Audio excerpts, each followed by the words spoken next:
ಶ್ರೀ ಗುರುಭ್ಯೋ ನಮಃ ಪರಮಗುರುಭ್ಯೋ ನಮಃ ಶ್ರೀಮದಾನಂದತೀರ್ಥ ಭಗವತ್ಪಾದಾಚಾರ್ಯೇಭ್ಯೋ ನಮಃ ಶ್ರೀ ವೇದವ್ಯಾಸಾಯ ನಮಃ ಹರಿ ಓಂ ಓಂ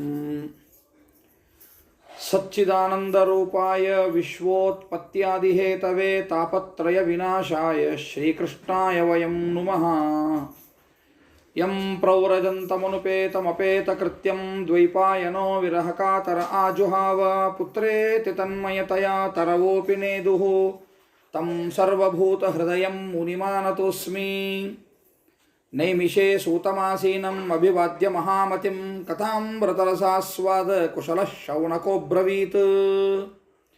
ಶೌನಕ ಉವಾಚ ಅಜ್ಞಾನಧ್ವಾಂತವಿಧ್ವಂಸ ಕೋಟಿಸೂರ್ಯಸಮಪ್ರಭ ಸೂತಾಖ್ಯಾಯಿ ಕಥಾಸಾರಂ ಮಮ ಕರ್ಣರಸಾಯನಂ.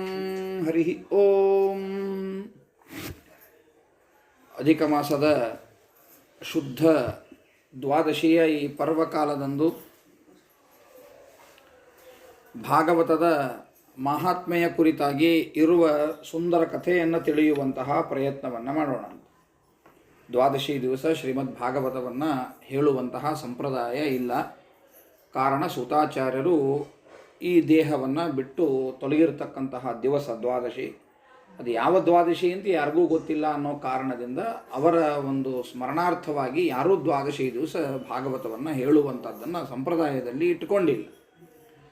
ಇನ್ನು ಅತಿ ಅನಿವಾರ್ಯ ಇತ್ತು ಅಂತಂದಾಗ ಹೇಳ್ತಾರೆ, 3 ದಿವಸ ಇತ್ತು, ವಿಷಯ ಕವರ್ ಆಗಬೇಕಾಗಿತ್ತು ಅಂತ ಹಾಗೆಲ್ಲ ಇದ್ದಾಗ ಕೆಲವರು ಹೇಳ್ತಾರೆ. ಹೇಳಿದರು ಅಂತ ದೊಡ್ಡ ಅಪರಾಧ ಅಂತ ಏನಲ್ಲ. ಕೆಲವ್ರು ಹೇಳ್ತಾರೆ ಹಂಗಾರು ದೊಡ್ಡ ಅಪರಾಧ ಮಾಡ್ಲಿಕ್ಕತ್ತಾರ ಅವರು ಅಂತ. ಹಿಂಗೆ ನಾವು ಅದನ್ನೇನು ತಪ್ಪು ಅರ್ಥೈಸೋದನ್ನು ಬೇಡ, ಅವರವರ ಅನುಸಂಧಾನ ಅಷ್ಟೇ ಅದು. ಆದರೆ ಪ್ರಾಯಶಃ ದ್ವಾದಶಿ ದಿವಸ ಹೇಳಲಾರ್ದಂಗೆ ಇರೋದೇನದ ಇದು ಬಹಳ ಉಚಿತವಾದದ್ದು ಅಂತ ಅಂದ್ಕೊಂಡು ವಿಷಯ ಕವರ್ ಮಾಡ್ಲಿಕ್ಕೆ ಹೆಂಗೋ ಹಾರಿಸ್ತಿರ್ತೀವಿ ಅಂದಾಗ ವಿಷಯ ಕವರ್ ಮಾಡ್ಲಿಕ್ಕೆ ಮತ್ತೊಂದು ದಿವಸ ಯಾವಾಗೋ ಅರ್ಧ ತಾಸಿಂದ ಮುಂದೆ ಹಿಂಗೆ ಮಾಡ್ಕೊಂಡು ವಿಷಯ ಕವರ್ ಮಾಡ್ಲಿಕ್ಕೆ ಬರ್ತಿರ್ತದೆ. ಈ ಸಂದರ್ಭದಲ್ಲಿ ಭಾಗವತದ ಮಹಾತ್ಮೆಯನ್ನು ತಿಳಿಸ್ತಕ್ಕಂಥವುಗಳು ಎಲ್ಲ ಪುರಾಣಗಳು ತಿಳಿಸ್ತವೆ. ಈ ಅಧಿಕ ಮಾಸ ಮಹಾತ್ಮೆ ಒಳಗೂ ಸಹಿತ ಶುದ್ಧ ಏಕಾದಶಿ, ಕೃಷ್ಣ ಏಕಾದಶಿ ಅದನ್ನು ಎಷ್ಟು ವೈಭವದಿಂದ ಮಾಡಬೇಕು ಅನ್ನುವಂತಹ ವಿಚಾರವನ್ನೂ ತಿಳಿಸಿಕೊಡುತ್ತಾರೆ. ಅಧಿಕ ಮಾಸ ಮಹಾತ್ಮೆ ಒಳಗೂ ತಿಳಿಸಿಕೊಡುತ್ತಾರೆ. ತತ್ರಾಪಿ ಏಕಾದಶಿಯ ಉಪವಾಸದ ಜೊತೆಗೆ ಭಾಗವತದ ಪಾನವನ್ನು, ಕಥಾಮೃತದ ಪಾನ ಮಾಡುವಂತಹ ವಿಧಾನವನ್ನೂ ತಿಳಿಸಿಕೊಡುತ್ತದೆ. ಅಂದರೆ ಭಾಗವತ ಅಧಿಕ ಮಾಸದೊಳಗೆ ಬಹಳ ಶ್ರೇಷ್ಠ ಅಂತ ಹೇಳಿ ಎಲ್ಲ ಮಾಸ ಮಹಾತ್ಮೆ ಒಳಗೂ ಅಧಿಕ ಮಾಸವನ್ನು ಹಿಡ್ಕೊಂಡು ಎಲ್ಲ ಮಾಸ ಮಹಾತ್ಮೆಗಳಲ್ಲಿಯೂ ಭಾಗವತವನ್ನು ಶ್ರವಣ ಮಾಡಲೇಬೇಕು ಅಂತಲೇ ತಿಳಿಸಿಕೊಡ್ತಾರೆ. ಅಷ್ಟು ಪುಣ್ಯಪ್ರದ ಭಾಗವತ. ವಿಶೇಷವಾಗಿ ಈ ಭಾಗವತಕ್ಕಿಷ್ಟು ಮಹತ್ವ ಬಂತು ಯಾಕೆ ಅಂತ ಹೇಳಲಿಕ್ಕೆ 2 ಪುರಾಣಗಳು ಇನ್ನಷ್ಟು ಮಾಹಿತಿಗಳನ್ನು ಕೊಡ್ತಾವೆ. ಒಂದು ಪದ್ಮಪುರಾಣ ಮಾಹಿತಿಯನ್ನು ಕೊಡ್ತದೆ, ಮತ್ತೊಂದು ಸ್ಕಂದ ಪುರಾಣ ಮಾಹಿತಿಯನ್ನು ಕೊಡ್ತದೆ.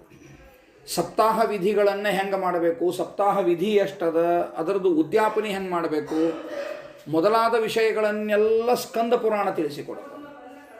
ಭಾಗವತ ಪುರಾಣಕ್ಕೆ ಇಷ್ಟ್ಯಾಕೆ ಮಹತ್ವ ಅದ, ಏನು ಮಹಿಮೆಗಳು ನಡೀತು ಅಂತನ್ನುವಂತಹದ್ದನ್ನು ಪದ್ಮಪುರಾಣ ತಿಳಿಸಿಕೊಡುತ್ತದೆ.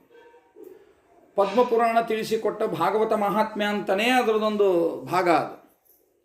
ಪದ್ಮಪುರಾಣದಲ್ಲಿ ಭಾಗವತ ಮಹಾತ್ಮ್ಯ ಅಂತಲೇ ಒಂದು ಭಾಗ ಅದು. ಆ ಭಾಗದೊಳಗೆ 6 ಅಧ್ಯಾಯಗಳು. 6 ಅಧ್ಯಾಯಗಳಲ್ಲಿ ಭಾಗವತದ ಮಹತ್ವವನ್ನು ತಿಳಿಸಿಕೊಡುತ್ತಾರೆ. ಪ್ರಾಯಶಃ ದ್ವಾದಶಿ ದಿವಸ ಇದನ್ನೇ ಹೇಳ್ತಿರ್ತಾರೆ ಎಲ್ಲರೂ. ಅಂದರೆ ಭಾಗವತ ಹೇಳಲಾರದೆ ಭಾಗವತ ಮಹಾತ್ಮೆಯನ್ನು ಹೇಳುತ್ತಾರೆ.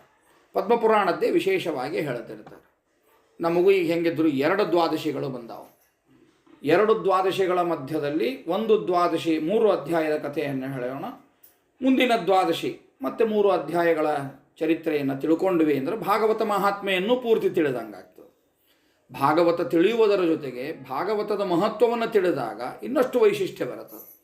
2 ದ್ವಾದಶಿಗಳಲ್ಲಿ 2 ವಿಧದ ಈ ಚರಿತ್ರೆಯನ್ನು ತಿಳಿಯುವಂತಹ ಒಂದು ಪ್ರಯತ್ನವನ್ನು ನಾವು ಮಾಡೋಣ ಎಂಬುದಾಗಿ ಹೇಳ್ತಾ, ಇಲ್ಲೂ ಕೂಡ ಭಗವಂತನಿಗೆ ನಮಸ್ಕಾರವನ್ನು ಮೊದಲನೆಯ ಮಂಗಳಾಚರಣ ಶ್ಲೋಕದಲ್ಲಿ ಭಗವಂತನಿಗೆ ನಮಸ್ಕಾರವನ್ನು ಮಾಡ್ತಾರೆ. ಸಚ್ಚಿದಾನಂದ ರೂಪಾಯ ವಿಶ್ವೋತ್ಪತ್ತ್ಯಾದಿ ಹೇತವೇ. ನೋಡ್ರಿ, ಎಲ್ಲ ಕಡೆಗೂ ಅದೇ ವಿಷಯವನ್ನೇ ಹೇಳ್ತಾರೆ. ಅಂದರೆ ಎಷ್ಟು ಮಹತ್ವದ್ದದ ಅದು ಅಂತ ಅನ್ನೋದನ್ನು ಅರ್ಥ ಮಾಡ್ಕೋಬೇಕು ನಾವು. ಎಲ್ಲೇ ಮಂಗಳಾಚರಣೆ ಶ್ಲೋಕ ಬರಲಿ ಅದೇ ಕಾರಣನೇ ಬರ್ತದೆ. ಜನ್ಮಾದ್ಯಸ್ಯ ಯತಃ ಅಂತಲ್ಲಂದರು, ಬ್ರಹ್ಮಸೂತ್ರದಲ್ಲಿ ಓಂ ಜನ್ಮಾದ್ಯಸ್ಯ ಯತಃ ಓಂ ಅಂದರು, ಇಲ್ಲೂ ವಿಶ್ವೋತ್ಪತ್ತಿಯಾದಿ ಹೇತವೇ ಅಂತಲೇ ಹೇಳಿದರು. ಅದಕ್ಕಿಂತಲೂ ಪ್ರಧಾನವಾಗಿ ಹೇಳಬೇಕಾದ್ರೆ ನಮ್ಮ ಶ್ರೀಮದಾಚಾರ್ಯರು ಅನಂತ ಕಲ್ಯಾಣ ಗುಣಪರಿಪೂರ್ಣ ಅಂತ ಹೇಳಿದ್ದ ಅಂಶಗಳೇ ಎಲ್ಲ ಕಡೆಗೂ ಬರ್ತಾವ. ಇಲ್ಲೂ ಸಚ್ಚಿದಾನಂದ ರೂಪಾಯ, ಪರಮಾತ್ಮನ ದೇಹ ಹೆಂಗದ ಅಂದ್ರೆ ಸತ್ ಚಿತ್ ಆನಂದವಾಗಿರ್ತಕ್ಕಂತಹ ರೂಪ ಅದ. ಬರೀ ಇಷ್ಟ ಅದ ಅಂತ ತಿಳಿಯೋದು ಬೇಡ, ಇದು ಮನುಷ್ಯರ ಉಪಾಸನೆಗೆ ಯೋಗ್ಯವಾಗಿದ್ದು ಅಂಥೇಳಿ. ಯಾಕೆ ನಾವು ಮನುಷ್ಯರು ದೇವರನ್ನು ಹೆಂಗೆ ಉಪಾಸನೆ ಮಾಡಬೇಕು ಅಂದರೆ ಬೇರೆ ರೀತಿ ಉಪಾಸನೆ ಮಾಡಲಿಕ್ಕೆ ಬರುವುದಿಲ್ಲ. ಓಂ ಸಚ್ಚಿದಾನಂದ ಆತ್ಮನೇ ನಮಃ ಓಂ ಇಷ್ಟ ಹೇಳಬೇಕು ನಾವು, ಬೇರೆ ಏನಲ್ಲ. ಹೀಗಾಗಿ ಈ ಸಚ್ಚಿದಾನಂದ ಸ್ವರೂಪನಾಗಿರ್ತಕ್ಕಂತಹ ಭಗವಂತ ಏನಿದ್ದಾನೋ, ಇಡೀ ವಿಶ್ವದ ಹುಟ್ಟು ಸ್ಥಿತಿ ಮೊದಲಾದವುಗಳಿಗೆ ಕಾರಣ ಪುರುಷನೇನಾಗಿದ್ದಾನೋ, ತಾಪತ್ರಯ ವಿನಾಶಾಯ, ಆದಿದೈವಿಕ ಆದಿಭೌತಿಕ ಆಧ್ಯಾತ್ಮಿಕ ತಾಪಗಳು ಅಂತೇನವ, ಆ ತಾಪಗಳನ್ನು ನಾಶ ಮಾಡತಕ್ಕಂತಹ ಶ್ರೀಕೃಷ್ಣಾಯ ವಯಂ ನುಮಃ, ಈ ಶ್ರೀಕೃಷ್ಣ ಪರಮಾತ್ಮನಿಗೆ ನಾವು ನಮಸ್ಕಾರಗಳನ್ನು ಮಾಡುತ್ತೇವೆ ಎಂಬುದಾಗಿ ಮೊದಲನೆಯದಾಗಿ ಮಂಗಳಾಚರಣೆಯನ್ನು ಮಾಡ್ತಾರೆ. ಎರಡನೆಯದಾಗಿ ಶುಕಾಚಾರ್ಯರಿಗೆ ನಮಸ್ಕಾರ ಮಾಡ್ತಾರೆ. ಯಂ ಪ್ರೌರಜಂತಂ ಅನುಪೇತಂ ಅಪೇತ ಕೃತ್ಯಂ ದ್ವೈಪಾಯನೋ ವಿರಹ ಕಾತರ ಆಜುಹಾವ ಪುತ್ರೇತಿ ತನ್ಮಯತೆಯ ತರವೋಪಿನೇದು ತಂ ಸರ್ವಭೂತ ಹೃದಯಂ ಮುನಿಮಾನತೋಸ್ಮಿ ಎಂಬುದಾಗಿ ಅವರು ಶುಕಾಚಾರ್ಯನ ನಮಸ್ಕಾರವನ್ನು ಮಾಡುತ್ತಾರೆ. ಅದೇ ಕಥೆನೇ ಮೊದಲೇ ಭಾಗವತದಲ್ಲಿ ಹೇಳಿದಂತೇನೆ, ವೇದವ್ಯಾಸ ದೇವರ ಮಕ್ಕಳಾಗಿ ಶುಕಾಚಾರ್ಯರು ಅವತಾರ ಮಾಡಿದ ಮೇಲೆ ವೈರಾಗ್ಯದಿಂದ ಸನ್ಯಾಸ ಅಂದರೆ ಅವಧೂತಚರ್ಯೆಯಲ್ಲಿ ಹೋಗಿ ಈ ಪೂರ್ತಿ ಸಂಸಾರದ ಆಸೆಯನ್ನು ತೊರೆದು ಹೊರಟಾಗ ವೇದವ್ಯಾಸ ದೇವರಿಗೆ ಮಗನನ್ನು ಕೂಗಬೇಕು ಅಂಥೇಳಿ ಪುತ್ರ ಅಂತ ಕೂಗಿದಾಗ ಗಿಡಗಳೊಳಗಿರುವ ಶುಕಾಚಾರ್ಯರು ಕೂಡ ಓ ಅಂದರು ಅನ್ನುವಂತಹ ಅದೇ ಶ್ಲೋಕವನ್ನು, ಅಂತಹ ಒಳಗೆ ಅಂತಃಪ್ರೇರಕರಾಗಿ ಇರುವ ಶುಕಾಚಾರ್ಯರಿಗೆ ನಮಸ್ಕಾರಗಳು ಅಂತ ಎರಡನೆಯ ಮಂಗಳಾಚರಣೆಯನ್ನು ಮಾಡಿ, ಈ ಹರಿಕಥಾಮೃತ ಏನದ ಇದರದು ರಸಾಸ್ವಾದ ಏನದ, ಶೌನಕ ಮಹರ್ಷಿಗಳು ನೈಮಿಷಾರಣ್ಯದಲ್ಲಿ ಕುಳಿತಿರ್ತಕ್ಕಂತಹ ಸೂತಾಚಾರ್ಯರನ್ನು ಕುರಿತು ಪ್ರಶ್ನೆಯನ್ನು ಮಾಡುತ್ತಾರೆ. ಬಹಳ ಅತ್ಯದ್ಭುತವಾದ ವಿಚಾರವನ್ನು ಹೇಳ್ತಾರೆ. ಪ್ರಾಯಶಃ ಭಾಗವತದ ಪ್ರಾರಂಭದಲ್ಲೂ ಅದೇ ವಿಷಯ ಬಂದದ, ಇಲ್ಲೂ ಅದೇ ವಿಷಯವೇ ಬರ್ತದೆ. ಏನು ಅಂದರೆ ಘೋರವಾಗಿರ್ತಕ್ಕಂತಹ ಕಲಿಯುಗ ಅದ. ಈಗ ಈ ಘೋರವಾದ ಕಲಿಯುಗದೊಳಗೆ ಎಲ್ಲರೂ ಆಸುರಿ ಶಕ್ತಿಗೆ ಒಳಗಾದವರೇ. ಕೇವಲ ದೈವಿ ಶಕ್ತಿ ಮಾತ್ರ ನನ್ನೊಳಗಿದೆ ಅಂತ ಹೇಳುವ ಧೈರ್ಯ ಯಾರಿಗೂ ಇಲ್ಲ ಅಂತಾರೆ. ಸ್ವತಃ ನಮಗೂ ಇಲ್ಲ, ಮತ್ತು ಸ್ವತಃ ನಮಗೂ ಇಲ್ಲ ಅಂದರೆ ಪ್ರವಚನಕಾರರಿಗೂ ಇಲ್ಲ ಅನ್ನೋ ಅಭಿಪ್ರಾಯ ನಂದು. ಸ್ವತಃ ನನಗೂ ನಾ ಬಹಳ ದೊಡ್ಡವ ಅನ್ನೋ ಅಭಿಪ್ರಾಯದೊಳಗೆ ನಾ ಹೇಳಲಿಕ್ಕೆ ಹೊರಟಿಲ್ಲ. ಅಭಿಪ್ರಾಯ ಏನು ಅಂದರೆ ನಾವು ಪಾಠ ಪ್ರವಚನಗಳನ್ನು ಮಾಡ್ತೀವಿ ಅಂದಾಗ ನಾವು ಆಸುರಿ ಶಕ್ತಿಗೆ ಒಳಗಾಗಂಗಿಲ್ಲ ಅಂತೇನಲ್ಲ, ಎಲ್ಲರೂ ಆಸುರಿ ಶಕ್ತಿಗೆ ಒಳಗಾಗುವವರೇ. ಹೀಗಾಗಿ ಯಾರ್ಯಾರಿಗೆ ಆಸುರಿ ಶಕ್ತಿ ಅನ್ನೋದಕ್ಕೆ ಒಳಗಾಗ್ತಾರೆ ಅವರು ಶುದ್ಧ ಆಗೋದೇನೇ ಇಲ್ಲ.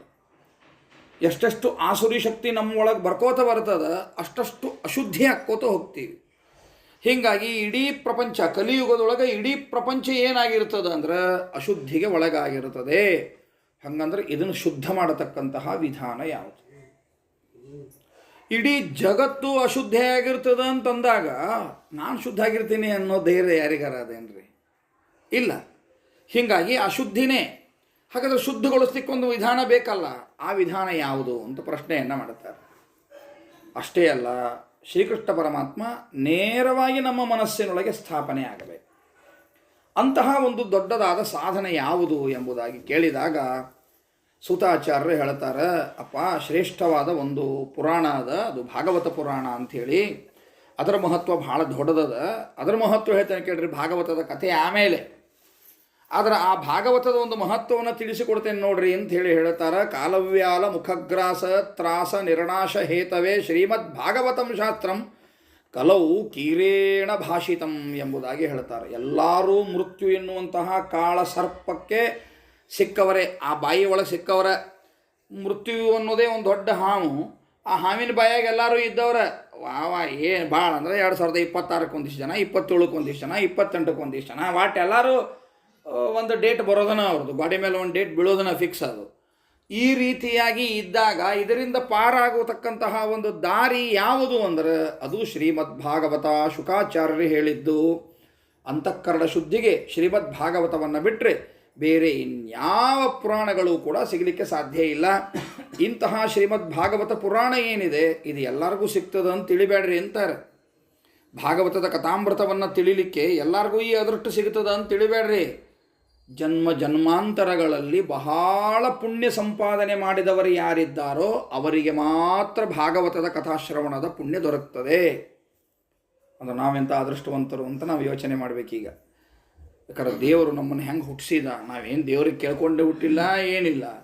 ದೇವರು ನಮ್ಮನ್ನು ಇಂತಹ ಒಂದು ಸಂಸ್ಕಾರಯುತವಾದ ಕುಟುಂಬದೊಳಗೆ ಹುಟ್ಟಿಸಿದ, ಭಾಗವತದ ಕಥಾಶ್ರವಣವನ್ನು ಮಾಡತಕ್ಕಂತಹ ವಾತಾವರಣದಲ್ಲಿ ಹುಟ್ಟಿಸಿದ ಅಂತಂದ್ರೆ ಜನ್ಮ ಜನ್ಮಾಂತರಗಳ ಪುಣ್ಯ ಇದ್ದರೆ ಮಾತ್ರ ಸಿಗುತ್ತದೆ, ಇಲ್ಲದೆ ಹೋದರೆ ಸಿಗುವುದಿಲ್ಲ.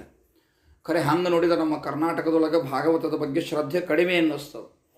ಉತ್ತರ ಭಾರತದೊಳಗೆ ಭಾಗವತದ ಬಗ್ಗೆ ಬಹಳ ಶ್ರದ್ಧೆ ಇದೆ. ಹಿಂದೆ ನಾವು ಸುಖಸ್ಥಳದೊಳಗೆ ಭಾಗವತವನ್ನು ಮಾಡಲಿಕ್ಕೆ ಹೋದಾಗ ಅದನ್ನು ಅನುಭವಿಸಿವಿ. ಎಷ್ಟು ವೈಭವದಿಂದ ಅವರು ಭಾಗವತವನ್ನು ಮಾಡ್ತಾರೆ ಅಂದರೆ ಭಾಗವತ ಪುಸ್ತಕದ ಮೆರವಣಿಗೆಯನ್ನು ಮಾಡ್ತಾರೆ ಅವರು.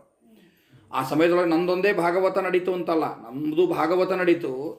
ನಮಗೂ ಎಷ್ಟು ಚಂದ ಮಾಡ್ತಾರೆ ಅವರು ಅಂದರೆ, ಯಾರು ಉಪನ್ಯಾಸ ಹೇಳೋರಿದ್ದಾರೆ ನಮ್ಮನ್ನು ಕರ್ಕೊಂಡು ಹೋಗ್ತಾರೆ. ಶುಕಾಚಾರ್ಯರು ಯಾವ ಜಗದೊಳಗೆ ಕೂತು ಭಾಗವತ ಹೇಳಿದ್ರು ಆ ಜಗದಾಗ ನಮ್ಮನ್ನು ಕೂಡಿಸ್ತಾರೆ.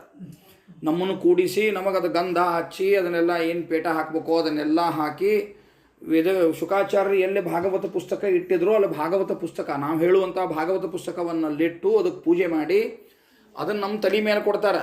ಅಲ್ಲಿ ಒಂದು 10 ನಿಮಿಷ ಅರ್ಧ ತಾಸು ಹೇಳಬೇಕು, ನಾವು ಭಾಗವತವನ್ನು ಹೇಳಬೇಕು ಆ ಜಗದೊಳಗೆ. ಹೇಳಿದ ಮೇಲೆ ಮಂಗಳಾರತಿ ಮಾಡಿ ಆ ಪುಸ್ತಕವನ್ನು ನಮ್ಮ ತಲೆ ಮೇಲೆ ಕೊಟ್ಟು ನಾವೆಲ್ಲಿ ಯಾವ ಆಶ್ರಮದೊಳಗೆ ಕೂತು ಹೇಳ್ತಿರ್ತೀವಿ ಅಲ್ಲಿಗೆ ವಾದ್ಯ ನಗಾರಿಗಳಿಂದ ಕರ್ಕೊಂಡು ಹೋಗ್ತಾರೆ. ಅಲ್ಲಿರ್ತಕ್ಕಂಥ ಸಾಧು ಸಂತರು ಸಹಿತ ನಮ್ಮ ಜೊತೆ ನಡ್ಕೋತ ಬರ್ತಾರೆ.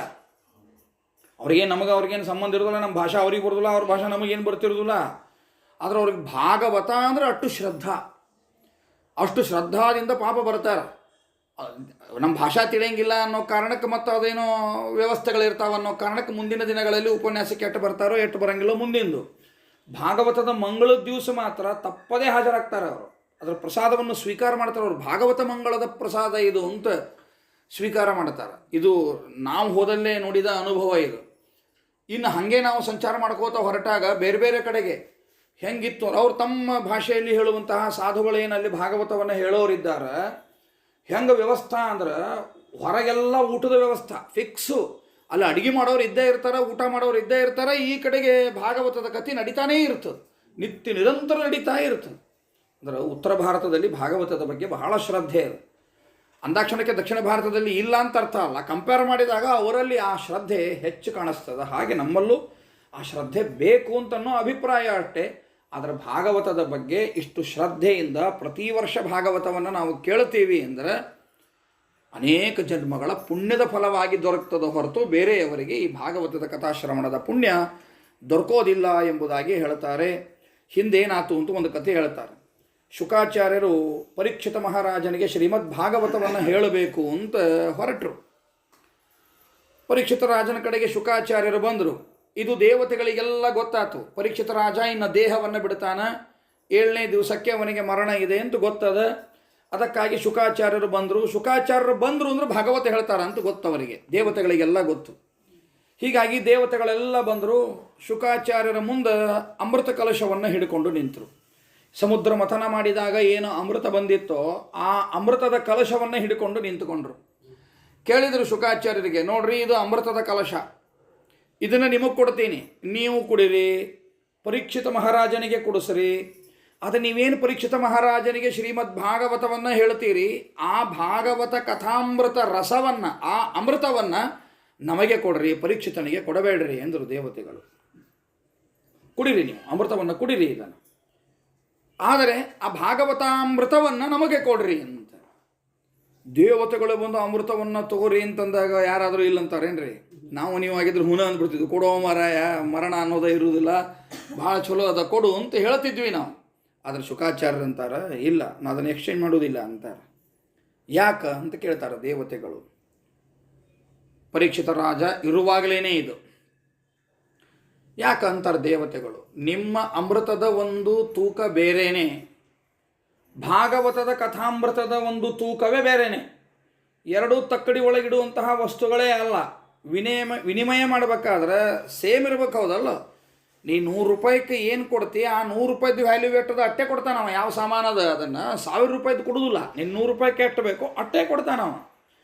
ಹಂಗೆ ನೀ ಅಮೃತವನ್ನು ಈಗ ತೊಗೊಂಡು ಬಂದಿರಿ, ನೀವು ದೇವತೆಗಳು ದೇವಲೋಕದ ಅಮೃತವನ್ನು ತೊಗೊಂಡು ಬಂದಿರಿ. ಅದಕ್ಕೆ ಈಕ್ವಲ್ ಆಗಿ ನಾನು ಯಾವುದು ಕೊಡಬೇಕು, ಅದಕ್ಕೆ ಸಮಾನ ಇರತಕ್ಕಂಥ ವಸ್ತುವನ್ನು ಕೊಡಬೇಕು. ಆದರೆ ಭಾಗವತ ಅನ್ನೋದೇನದ, ಭಾಗವತದ ಒಂದೊಂದು ಶ್ಲೋಕಗಳ ಅರ್ಥವೂ ಕೂಡ ಈ ಅಮೃತದ ಸಾಟಿ ಅಲ್ಲ. ಭಾಗವತದ ಕಥೆಯ ಅಮೃತದ 16ನೇ ಒಂದು ಅಂಶ ಅಲ್ಲ ನಿಮ್ಮ ದೇವಲೋಕದ ಅಮೃತ ಅಂತಾರೆ ಅವರು. ಹೀಗಾಗಿ ಹೊಂದಾಣಿಕೆ ಮಾಡಲಿಕ್ಕೆ ಬರುವುದಿಲ್ಲ ಇದು. ಅಲ್ರಿ ಪರೀಕ್ಷಿತ ರಾಜ ಬದುಕಬೇಕಾಗಿದೆ ಹೌದಲ್ಲ, ಈ ಅಮೃತವನ್ನು ಕುಡಿಸ್ರಿ ಬದುಕ್ತಾನ, ಹಾವು ಕಚ್ಚಿದ್ರೂ ಏನಾಗುವುದಿಲ್ಲ, 7ನೇ ದಿವಸಕ್ಕೆ ತಕ್ಷಕ ಕಡಿಯೋದು ಹೌದಲ್ಲ. ಈ ಅಮೃತವನ್ನು ಕುಡಿದು ಬಿಟ್ಟ ಅಂದ್ರೆ ಅವನಿಗೆ ಸಾವೇ ಬರುವುದಿಲ್ಲ, ಸಾಕು ಅವನಿಗೆ ಸಾವು ಬರಬಾರದು ಅನ್ನೋ ಉದ್ದೇಶಕ್ಕಾಗಿ ಇದು ಹೌದಲ್ಲ. ಆದ್ದರಿಂದಾಗಿ ಈ ಅಮೃತವನ್ನು ಕುಡಿಸಿಬಿಡ್ರಿ ಎಂದರು. ಆದರೆ ಶುಕಾಚಾರ್ಯರಂತಾರೆ ಇದನ್ನು ನಾನು ಕುಡಿಸುವುದಿಲ್ಲ, ಈ ಅಮೃತ ನಮಗೆ ಬೇಕಿಲ್ಲ. ಯಾಕೆ? ಒಂದು ಒಗಟು ಮಾತನ್ನು ಹೇಳ್ತಾರೆ. ನಮ್ಮ ಮೇಲ್ನೋಟಕ್ಕೆ ಬೇರೆ ಅರ್ಥ ಅನ್ನಿಸ್ತದೆ, ಅದರ ಒಳ ಅರ್ಥ ಬೇರೆ ಅದ. ಬುದ್ಧಿಮಾಂದ್ಯರಿಗೆ ಈ ಕಥಾಮೃತ ನಾನು ಕೊಡುವುದಿಲ್ಲ ಅಂತಾರ. ಏನನ್ಬಿಡ್ತಾರೆ ಶುಕಾಚಾರ್ಯರು? ಬುದ್ಧಿಮಾಂದ್ಯರಿಗೆ ಈ ಕಥಾಮೃತವನ್ನು ಕೊಡುವುದಿಲ್ಲ ಅಂತಾರ. ಅಂದರೆ ಏನು ಅನಿಸ್ಬಿಡ್ತದೋ, ದೇವತೆಗಳು ನೀವು ಬುದ್ಧಿಮಾಂದ್ಯರು, ನಿಮಗೆ ಈ ಕಥಾಮೃತವನ್ನು ನಾನು ಕೊಡುವುದಿಲ್ಲ ಅಂತ ನಾವು ಬುದ್ಧಿವಂತರು, ನಾವು ಈ ಕಥಾಮೃತವನ್ನು ನಾವು ಕುಡಿತೀವಿ ಅಂತ ಹೇಳಿದಂಗೆ ಅನ್ನಿಸ್ತದೆ ಮೇಲ್ನೋಟಕ್ಕೆ. ಅದಲ್ಲ. ಅವ್ರು ಏನು ಹೇಳಲಿಕ್ಕತ್ತಾರಂದ್ರೆ, ಅಪ್ಪ ನಿಮಗೆ ಭಕ್ತಿ ಶ್ರದ್ಧಾ ವಿಶ್ವಾಸ ಅನ್ನೋದೇನದ ನಿಮಗಿದ್ದೇ ಇದೆ. ಈ ಭಾಗವತ ಕಥಾಮೃತ ಏನದ ಅದನ್ನು ನೀವು ಕುಡಿತೀರಿ. ಲೋಕದೊಳಗೆ ಯಾರು ಬುದ್ಧಿಮಾಂದರಿದ್ದಾರೋ ಅವರು ಭಾಗವತದ ಕಥಾಮೃತವನ್ನು ಕುಡಿಯುವುದಿಲ್ಲ ಅಂತ ಅಭಿಪ್ರಾಯ. ಅದು ಅಂಥವರಿಗೆ ನಾನು ಆ ಪ್ರಚೋದನೆಯನ್ನು ಮಾಡುವುದಿಲ್ಲ. ಭಾಗವತ ಕಥಾಮೃತ ಅವರಿಗೆ ಹಿಡಿಸುವಂತೆ ನಾನು ಮಾಡುವುದೇ ಇಲ್ಲ ಅಂತ ಹೇಳ್ದಂಗೆ. ಅದು ಅಂದ್ರೆ ನಮಗೇನು ಹೇಳ್ದಂಗೆ ಈಗ ಅದು, ನಾವು ಭಾಗವತ ರುಚಿಸುವುದಿಲ್ಲ, ನಮಗೆ ಬಿಡ್ರಿ ಹೋಸರ ಅಧಿಕ ಮಾಸದಾಗ ಕೇಳೇವೆ, ಮತ್ತೇನು ಕೇಳೋದು ಈಗ, ಮಾತು ಪ್ರೋಷ್ಪದಿ ಬರ್ತದೆ, ಕೇಳ್ತೀವಿ. ಸ್ವಾಮಿಗಳು ಬಂದಿರ್ತಾರೆ, ಭಾಗವತನ ಹೇಳ್ತಾರೆ, ಮುಗಿತಲ್ಲ. ಜೀವನದಾಗ ಕೇಳಿದ್ರೆ ಮುಗಿತಿರಪ್ಪ, ಅದನ್ನ ಏನು ಹಗಲಲ್ಲ ಅದನ್ನು ಕೇಳೋದು ಅಂತ ಅನ್ನೋ ಭಾವನೆ ಮೂಡಿಸಿ ಬಿಡ್ತೀನಿ. ಯಾರಿಗೆ? ಬುದ್ಧಿಮಾಂದ್ಯರಿಗೆ ಅಂತ ಅಭಿಪ್ರಾಯ. ಅದು ದೇವತೆಗಳೇ ಬುದ್ಧಿಮಾಂದ್ಯರು ನೀವಿದ್ದೀವ್ರಿ, ನಿಮಗಿದನ್ನು ಕೊಡಂಗಿಲ್ಲ ಅನ್ನೋ ಅಭಿಪ್ರಾಯ ಅಲ್ಲ. ಆ ಪುರಾಣ ವಚನದ ವಾಕ್ಯದ ಅರ್ಥ ಹಂಗೆ ಮಾಡಬಾರದು ಅದನ್ನು. ಯಾಕಂದ್ರೆ ಶುಕಾಚಾರ್ಯರಿಗೆ ಅಮೃತ ಬೇಕಾಗೇ ಇಲ್ಲ. ಯಾಕೆ? ರುದ್ರದೇವರಿಗೆ ಈ ದೇವತೆಗಳು ಕುಡಿದ ಅಮೃತ ಏನದ ಅಮೃತಪಾನದ ಅವಶ್ಯಕತೆನೇ ಇಲ್ಲ. ಹೀಗಾಗಿ ಅವಾಗ ಬರಲೇ ಇಲ್ಲ ಅವರು. ವಿಷ ಕುಡಿಬೇಕಾದ್ರೆ ಬಂದರೋ ಹೊರತು ಅಮೃತ ಕುಡಿಬೇಕಾದ್ರೆ ಬಂದ್ರೇನು ಅವರು ಬರಲಿಲ್ಲ. ಆ ಮೋಹಿನಿ ನೋಡಬೇಕು ಅನ್ನೋ ಕಾರಣಕ್ಕಾಗಿ ಮತ್ತೊಮ್ಮೆ ಮೋಹಿನಿ ರೂಪವನ್ನು ನೋಡಲಿಕ್ಕೆ ಅಂತ ಬಂದರು. ಆ ಕಥೆಯನ್ನು ನೀವು ಕೇಳ್ತೀರಿ ಭಾಗವತದಲ್ಲಿ. ಹೊರತು ರುದ್ರದೇವರು ಅಮೃತಪಾನವನ್ನು ಮಾಡಿದರು ಅಂತಿಲ್ಲ, ವಾಯುದೇವರು ಅಮೃತಪಾನವನ್ನು ಮಾಡಿದರು ಅಂತಿಲ್ಲ. ಯಾಕಂದ್ರೆ ವಾಯುದೇವರಿಗೆ ರುದ್ರದೇವರಿಗೆ ಈ ಅಮೃತದಿಂದ ಏನೂ ಆಗಬೇಕಾಗೇ ಇಲ್ಲ ಅವರಿಗೆ. ಅದನ್ನು ಮೀರಿ ನಿಂತ ಮಹಾನುಭಾವರು ಅವರು ಶುಕಾಚಾರ್ಯರು ಆದರು. ಖರೆ ಪರೀಕ್ಷಿತ ಮಹಾರಾಜ ಮಿಕ್ಕವರೆಲ್ಲರೂ ಕೂಡ. ಹಾಗಾದರೆ ಈ ಕಥಾಮೃತವನ್ನು ಪಾನ ಮಾಡೋದು ಬಿಟ್ಟು ಆ ಅಮೃತವನ್ನು ಕುಡಿದಿದ್ದರೆ ಕೇವಲ ಅಜರಾಮರರಾಗ್ತಿದ್ರೋ ಹೊರತು, ಶಾಶ್ವತ ಕಾಲ ಬದುಕಿರ್ತಿದ್ರೋ ಹೊರತು, ಶಾಶ್ವತ ಕಾಲ ಅಂದ್ರೇನು? ನಿರ್ದಿಷ್ಟ ಕಾಲಾವಧಿಯವರೆಗೆ ಹೆಚ್ಚಿನ ಆಯುಷ್ಯ ಬದುಕ್ತಿದ್ರು ಅಂತ ಇಷ್ಟೇ ಅರ್ಥ ಹೊರತು ಪರ್ಮನೆಂಟು ಚಿರಂಜೀವಿಗಳು ಇರ್ತಾರಂತೆ. ಚಿರಂಜೀವಿಗಳೇ ಎಲ್ಲಿ ಕಾಣ್ಲಿಕ್ಕೆ ಈಗ ನಮಗೆ? ಹಂಗೆ ಬದುಕಿದ್ದೇನು ಪ್ರಯೋಜನ? ನಾನು ಕುಡದೆ ಅಂತ ಕೊಡ್ರಿ, ಈಗ ಅಮೃತವನ್ನು ಕುಡದೆ ಎಷ್ಟು ವರ್ಷ ಬದುಕ್ತೀನಿ? 100 ವರ್ಷ, 200 ವರ್ಷ, 300 ವರ್ಷ, 500 ವರ್ಷ, 800 ವರ್ಷ, ಹೋಲಿ 1000 ವರ್ಷ, ಆಮೇಲಾದರೂ ಹೋಗಬೇಕಲ್ಲ. ಕಾಟಕೋಪನಿಷತ್ತಿನಲ್ಲಿ ಬರ್ತದಲ್ಲ, ಎಷ್ಟು ವರ್ಷ ಆಯುಷ್ಯ ಹೆಚ್ಚು ತಗೋತೀನಿ ಅಷ್ಟು ದುಃಖ ತೊಗೊಂಡಂಗದು. ನನಗೆ ಆಯುಷ್ಯ ಇರ್ತದೆ ಅಷ್ಟೇ, ಅದು ನನ್ನ ಹೆಂಡತಿ, ನನ್ನ ಮಕ್ಕಳು, ನನ್ನ ಮೊಮ್ಮಕ್ಕಳು ಮೊದಲಾದವರಿಗೆಲ್ಲ ಆಯುಷ್ಯ ಇರ್ತದೇನದು? ಇಲ್ಲ. ಯಾವಾಗಲೂ ದೊಡ್ಡವರು ಎದುರಿಗೆ ಸಣ್ಣವ್ರು ಹೋದ್ರಂದ್ರೆ ದೊಡ್ಡವ್ರಿಗೆ ಎಷ್ಟು ಸಂಕಟ ಆಗ್ತದೆ. ಅದು ಆ ದುಃಖವನ್ನು ಅನುಭವಿಸಬೇಕಲ್ಲ. ಆಯುಷ್ಯ ಉಳಿತು, ಆರೋಗ್ಯ ಸರಿ ಇರ್ತದಂತೇನು ಗ್ಯಾರಂಟಿ ಅದ? ಆದ್ದರಿಂದ ಜಾಣರಂಥದ್ದನ್ನು ಆರಿಸ್ಕೊಳ್ಳೋದಿಲ್ಲ. ಬರಲಿ, ಬಂದದ್ದೆಲ್ಲ ಬರಲಿ ಅಂತಾರೆ ಅವರು. ಮರಣ ಲಘು ಬರಲಿ ಅಂತಲೇ ಅಂತಾರೆ ಅವರು. ಭಾಳ ಲೇಟಾಗಿ ಬರೋದು ಬೇಡ ಅಂತಲೇ ಅಂತಾರೆ. ಸಾಧನೆ ಮಾಡ್ತಿದ್ರು ಓಕೆ. ಸಾಧನೆಗಾಗಿ ನಮಗೆ ದೇಹ ಆರೋಗ್ಯ ಎಲ್ಲ ಇತ್ತು, ಐಶ್ವರ್ಯ ಮೊದಲಾದವುಗಳಿತ್ತು, ಭಾಳ ಸಂತೋಷ. ಹಂಗೆ ಸಾಧನೆ ಆಗ್ತಿರ್ಲಿಲ್ಲ ಅಂದ್ರೆ ತೊಗೊಂಡೇನು ಮಾಡೋದಿರ್ತದೆ? ಅದು ಪ್ರಯೋಜನ ಇಲ್ಲ ಅಂತಲೇ ಹೇಳ್ತಿರ್ತಾರೆ. ಸಾಮಾನ್ಯ ಮನುಷ್ಯರೊಳಗೇನೆ ತಿಳುವಳಿಕೆ ಇದ್ದವರಿಗೆ ಈ ಬುದ್ಧಿ ಇರ್ತದ, ಆ ಅಮೃತಕ್ಕಾಗಿ ಅಂತ ಪ್ರಯತ್ನ ಮಾಡುವುದೇ ಇಲ್ಲ. ಅಮೃತದಿಂದ ಏನೂ ಆಗಲೇಬೇಕಾಗಿಲ್ಲ ಅನ್ನುವಂತಹ ವಾಯುದೇವರೋ ರುದ್ರದೇವರೋ ಅವರಿಗೆ ಅಮೃತದ ಬಗ್ಗೆ ಚಿಂತೆ ಇಲ್ಲವೇ ಇಲ್ಲ. ಆದ್ದರಿಂದಾಗಿ ಆ ಅಮೃತ ಬೇಡ, ಈ ಭಾಗವತದ ಕಥಾಮೃತವೇ ಬೇಕು. ಯಾಕೆ ಈ ಭಾಗವತದ ಕಥಾಮೃತ ಬೇಕು ಅಂದರೆ, ಕೂಡಲೇ ನಮ್ಮ ಮನಸ್ಸಿನೊಳಗೆ ದೇವರನ್ನು ಸ್ಥಾಪನೆ ಮಾಡುತ್ತದೆ ಒಂದು. ಎರಡನೆಯದಾಗಿ ಜ್ಞಾನ, ಭಕ್ತಿ, ವೈರಾಗ್ಯ. ಪರಮಾತ್ಮನಲ್ಲಿ ಭಕ್ತಿ ಮೂಡಿಸ್ತದೆ ಒಂದು, ಜೊತೆಗೆ ಜ್ಞಾನ ಬರ್ತದೆ, ಜೊತೆಗೆ ವೈರಾಗ್ಯವೂ ಜೊತೆಗೇ ಬರ್ತದೆ. ಪ್ರಾಯಶಃ ಭಾಗವತದ ಕಥಾಶ್ರವಣವನ್ನು ಮಾಡುವವರ ಒಂದು ಜೀವನ ಕ್ರಮ ನೋಡಿದರೆ ಅವರದೊಂದು ವೈರಾಗ್ಯದ ಬದುಕೇ ಇರ್ತದೆ. ಮೇಲ್ನೋಟಕ್ಕೆ ತೋರಿಸ್ತಿರಂಗಿಲ್ಲ, ಒಳಗೊಳಗೆ ಆ ವೈರಾಗ್ಯದ ಜೀವನವನ್ನು ಅವರು ಮಾಡ್ತಾನೇ ಇರ್ತಾರೆ. ಭಗವಂತ ಒಲಿಯೋದು ಈ ಮೂರರಿಂದನೇ ಹೊರತು ಬೇರೆ ಇನ್ಯಾವುದರಿಂದಲೂ ಅಲ್ಲ. ಬೇಕಾದಷ್ಟು ದ್ರವ್ಯದಾನಗಳನ್ನು ಮಾಡುವುದರಿಂದ ಭಗವಂತ ಒಲಿತಾನೇನು ಅಂದರೆ ಅದಕ್ಕೇನು ಒಲಿಯುವುದಿಲ್ಲ. ಭಗವಂತ ಒಲಿತಾನೆ, ಸ್ವರ್ಗಾದಿಗಳನ್ನು ಕೊಡ್ತಾನೆ ಅಷ್ಟೇ. ನಾವು ಬೇಕಾದಷ್ಟು ದಾನ ಧರ್ಮಗಳನ್ನು ಮಾಡುವುದರಿಂದ ದೇವರೇನು ಕೊಡ್ತಾನೆ ಅಂದರೆ ಸ್ವರ್ಗಾದಿ ಫಲಗಳನ್ನು ಕೊಡ್ತಾನೋ ಹೊರತು ಮೋಕ್ಷವನ್ನು ಕೊಡುವುದಿಲ್ಲ. ಮೋಕ್ಷ ಕೊಡಬೇಕಾದರೆ ಜ್ಞಾನ, ಭಕ್ತಿ, ವಿರಕ್ತಿ ಇವು ಮೂರು ಪ್ರಧಾನವಾದವುಗಳು. ಆ ಜ್ಞಾನ, ಭಕ್ತಿ, ವಿರಕ್ತಿ ಹುಟ್ಟೋದು ಅದರಿಂದ ಅಂದರೆ ಈ ಶ್ರೀಮದ್ ಭಾಗವತದಿಂದಲೇ ಹುಟ್ಟುತ್ತದೆ ಎಂಬತಕ್ಕಂತಹ. ಆದ್ದರಿಂದ ದೇವತೆಗಳಿಗೂ ಕೂಡ ಕೊಡಲಿಲ್ಲ. ಸರಿ, ಹಂಗಾರೆ ಇದೊಂದು ತೂಕ ಹಚ್ಚಿ ನೋಡೋಣ ಅಂದ್ರಂಥವರೆಲ್ಲ ದೇವತೆಗಳು. ಆಗಲಿ ಅಂತ ಬ್ರಹ್ಮದೇವರು ಒಂದು ತಕ್ಕಡಿಯನ್ನು ತಂದರು. ಅದರೊಳಗೆ ಒಂದು ಕಡೆಗೆ ಭಾಗವತದ ಕಥಾಮೃತವನ್ನು ಇಟ್ಟರು, ಇನ್ನೊಂದು ಕಡೆಗೆ ಈ ಅಮೃತವನ್ನು ಇಟ್ಟರು. ತಕ್ಕಡಿ ಒಳಗೆ ತೂಗಿದ್ರು. ಆಗ ತೂಗಿದಾಗ ಭಗವದ್ಗೀತೆದ್ದು ಎಲ್ಲ ಕೇಳ್ತೀವಲ್ಲ, ಮಹಾಭಾರತ ವೇದ ಹೆಂಗೆ ನೋಡ್ತೀವಿ ಹಾಗೇನೆ ಅದೇ ರೀತಿ ಅರ್ಥ ಮಾಡಬೇಕಿಲ್ಲ. ಅಮೃತವನ್ನು ಇಟ್ಟರಂದ್ರೆ ಅಮೃತ ಕಲಶ ಇಟ್ಟರಿ, ಭಾಗವತ ಇಟ್ಟರಂದ್ರೆ ಏನು ಇಟ್ಟರಿ ಅಂತ ಹಿಂಗೆ ಪ್ರಶ್ನೆ ಅಲ್ಲ. ಅದು ಇದರ ಅಭಿಮಾನಿ ದೇವತೆಗಳನ್ನು ಇಟ್ಟರು, ಅದರ ಅಭಿಮಾನಿ ದೇವತೆಗಳನ್ನು ಇಟ್ಟರು. ಒಂದು ಮಣಿ ಒಳಗೆ ಆವಾಹನ ಮಾಡಿದರು ಅಂತ ಅರ್ಥ. ಇಲ್ಲೊಂದು ಮಣಿ ಒಳಗೆ ಅದನ್ನು ಆವಾಹನ ಮಾಡಿದರು, ಇಲ್ಲೊಂದು ಮಣಿ ಒಳಗೆ ಅದನ್ನು ಆವಾಹನ ಮಾಡಿದರು. ಮಾಡಿದಾಗ ಭಾಗವತದ ಕಥಾಮೃತದ ತೂಕ ಏನಾಯಿತು ಅಂದರೆ ಭಾಳ ದೊಡ್ಡದಾಯಿತು. ಆದ್ದರಿಂದ ಶುಕಾಚಾರ್ಯರು ಭಾಗವತ ಕಥಾಮೃತವನ್ನು ಬಿಟ್ಟು ಬೇರೆ ಅಮೃತವನ್ನು ಪರೀಕ್ಷಿತ ಮಹಾರಾಜರಿಗೆ ಕೊಡಿಸಲಿಲ್ಲ. ಅಷ್ಟು ಶ್ರೇಷ್ಠವಾಗಿತ್ತಪ್ಪ ಈ ಭಾಗವತ ಕಥಾಮೃತ ಅನ್ನೋದು ಅಂತ ಎರಡು ಕಥೆಗಳನ್ನು ತಿಳಿಸಿಕೊಡುತ್ತಾರೆ. ಮತ್ತೊಂದು ಹೇಳ್ತಾರೆ, ಯಾರು ಭಾಗವತದ ಸಪ್ತಾಹ ಶ್ರವಣವನ್ನು ಮಾಡಿದರೆ ಸಾಕು ಅವರಿಗೆ ಮುಕ್ತಿಯಾಗುವುದರಲ್ಲಿ ಯಾವ ಸಂಶಯನೂ ಇಲ್ಲ. 7 ದಿವಸ ಪೂರ್ತಿ ಅಂದರೆ ಸಪ್ತಾಹ ಕ್ರಮ ಅಂದರೆ ನಮ್ಗೆ 7 ತಾಸಲ್ಲ. ನಮ್ದು ಹೆಂಗಿರ್ತದೆ 7 ದಿವಸ ಭಾಗವತ ಅಂತ ಇರ್ತದೆ. 7 ದಿವಸ ಭಾಗವತ ಅಂದರೆ ಏನದು, ಸಪ್ತಾಹ ಇರಂಗಿಲ್ಲ, ಅದು 7 ತಾಸು ಇರ್ತದೆ. ದಿನಕ್ಕೆ 1 ತಾಸು ಅಂತ 7 ದಿವಸ ಹೇಳಿ ಮಂಗಳ ಮಾಡ್ತೀವಿ ನಾವು. ಹಿಂಗಲ್ಲ, ಸಪ್ತಾಹ ಕ್ರಮ ಬೇರೆ ಅದು. ಒಂದು ಮುಂಜಾನೆ ಪ್ರಾರಂಭ ಆತು ಅಂತಂದ್ರೆ ವಿಷಯ ವಿಭಾಗ ಅದು ಸ್ಕಂದ ಪುರಾಣ ತಿಳಿಸಿಕೊಡ್ತದೆ. ಅದನ್ನು ಮೊದಲನೇ ದಿವಸಕ್ಕೆ 3-3.5 ಸ್ಕಂದ ಬಂದಿರಬೇಕು ವಿಷಯ. ಅಷ್ಟು ಉಪನ್ಯಾಸ ಆಗಬೇಕು ಒಂದೇ ದಿವಸನೇ. ನಮ್ಮದು ಒಂದೇ ದಿವಸ ಪರಿಚಯದೊಳಗೆ 1 ತಾಸು ಮುಗಿದಿರ್ತದೆ, ಮುಗಿದು ಹೊರಟಿರ್ತದೆ.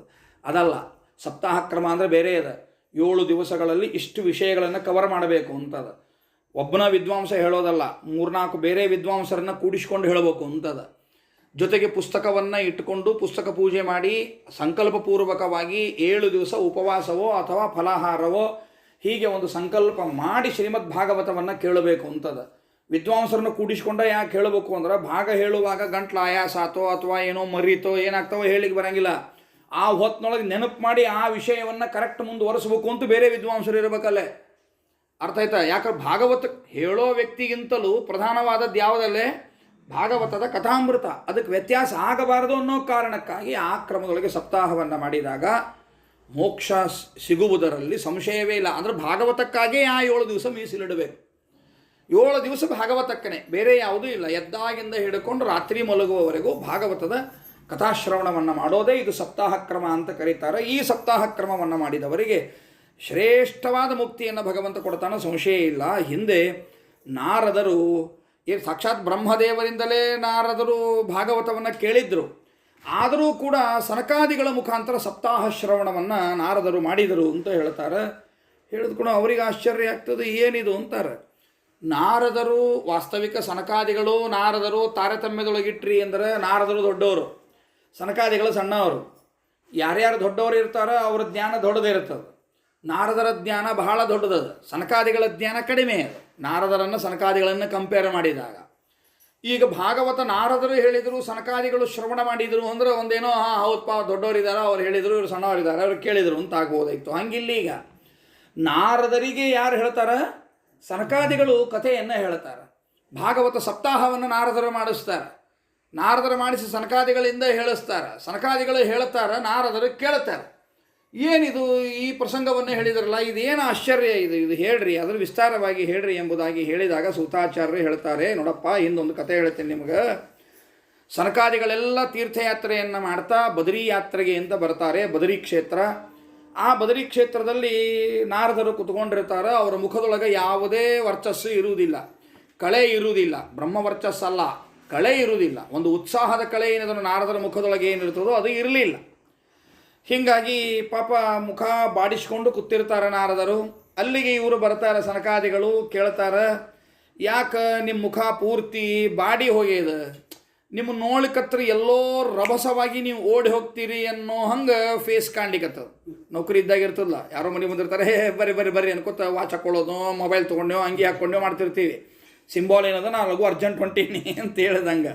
ಹೌದಲ್ಲ, ಇನ್ನು ಜಾಸ್ತಿ ಹೊತ್ತು ಮಾತ್ರ ಗೊತ್ತು ಕೊಡ್ಬೇಡಪ್ಪ, ನನಗೆ ಹೊತ್ತಾಗಿದ್ದಿಲ್ಲ ಅಂತ ಹೇಳಿದಂಗೆ ಅದನ್ನು ಸೂಚನೆ ಕೊಡ್ತಿರ್ತೇವೆ. ಇಲ್ಲಾಂದ್ರೆ ಕೆಲವ್ರಿಗೆ ಏನಂತೀವಿ, ಲಗು ಲಗು ಹಾಲು ಕೊಡ್ತೀವೋ, ಟೀ ಕೊಡ್ತೀವೋ, ಕಾಫಿ ಕೊಡ್ತೀವೋ, ಸ್ವಲ್ಪ ಹಾಲು ತೊಗೋತೀರಿ ಅಂದ್ರೆ ನೀವು ಹೋಗ್ಬರ್ರಿ ಅಂದಂಗೆ ಅರ್ಥ ಆಯ್ತು. ಹಿಂಗಿದ್ದಂಗೆ ಹೆಂಗದನು ಆ ರೀತಿಯಾದ ನಾರದರು ವರ್ತನೆಯನ್ನು ಮಾಡ್ತಾರಲ್ಲಿ. ಹೆಂಗಂದ್ರೆ ಅವ್ರದ್ದು ನೋಡಿದ್ರೆ ಎಲ್ಲೋ ವೇಗವಾಗಿ ಹೊಂಟಾರ ಅಂತ ಅನ್ನಿಸ್ತದ. ಮುಖದೊಳಗೆ ನೋಡಿದ್ರೆ ಶೂನ್ಯ, ಅಂದರೆ ಏನೋ ಕಳ್ಕೊಂಡಾರ ಅನ್ನುವಂತಹ ಭಾವನೆ ಅಲ್ಲಿ ಎದ್ದು ಕಾಣಲಿಕ್ಕತ್ತದ. ಹಿಂಗಿರ್ತಕ್ಕಂತಹ ಸಂದರ್ಭದಲ್ಲಿ ಯಾಕೆ ನೀವು ಹಿಂಗಿದ್ದೀರಿ, ಲವಲವಿಕೆಯಿಂದ ಇರೋರು ನೀವು ನಾರದರು, ಯಾಕೆ ಹಿಂಗಿದ್ದೀರಿ ಅಂತ ಪ್ರಶ್ನೆಯನ್ನು ಮಾಡಿದಾಗ ಉತ್ತರವನ್ನು ಹೇಳ್ತಾರೆ, ಇಲ್ಲಪ್ಪ ನಾನು ಹಿಂಗೆ ಮಾಡಿದ್ದೆ, ಭಾರತವನ್ನೆಲ್ಲ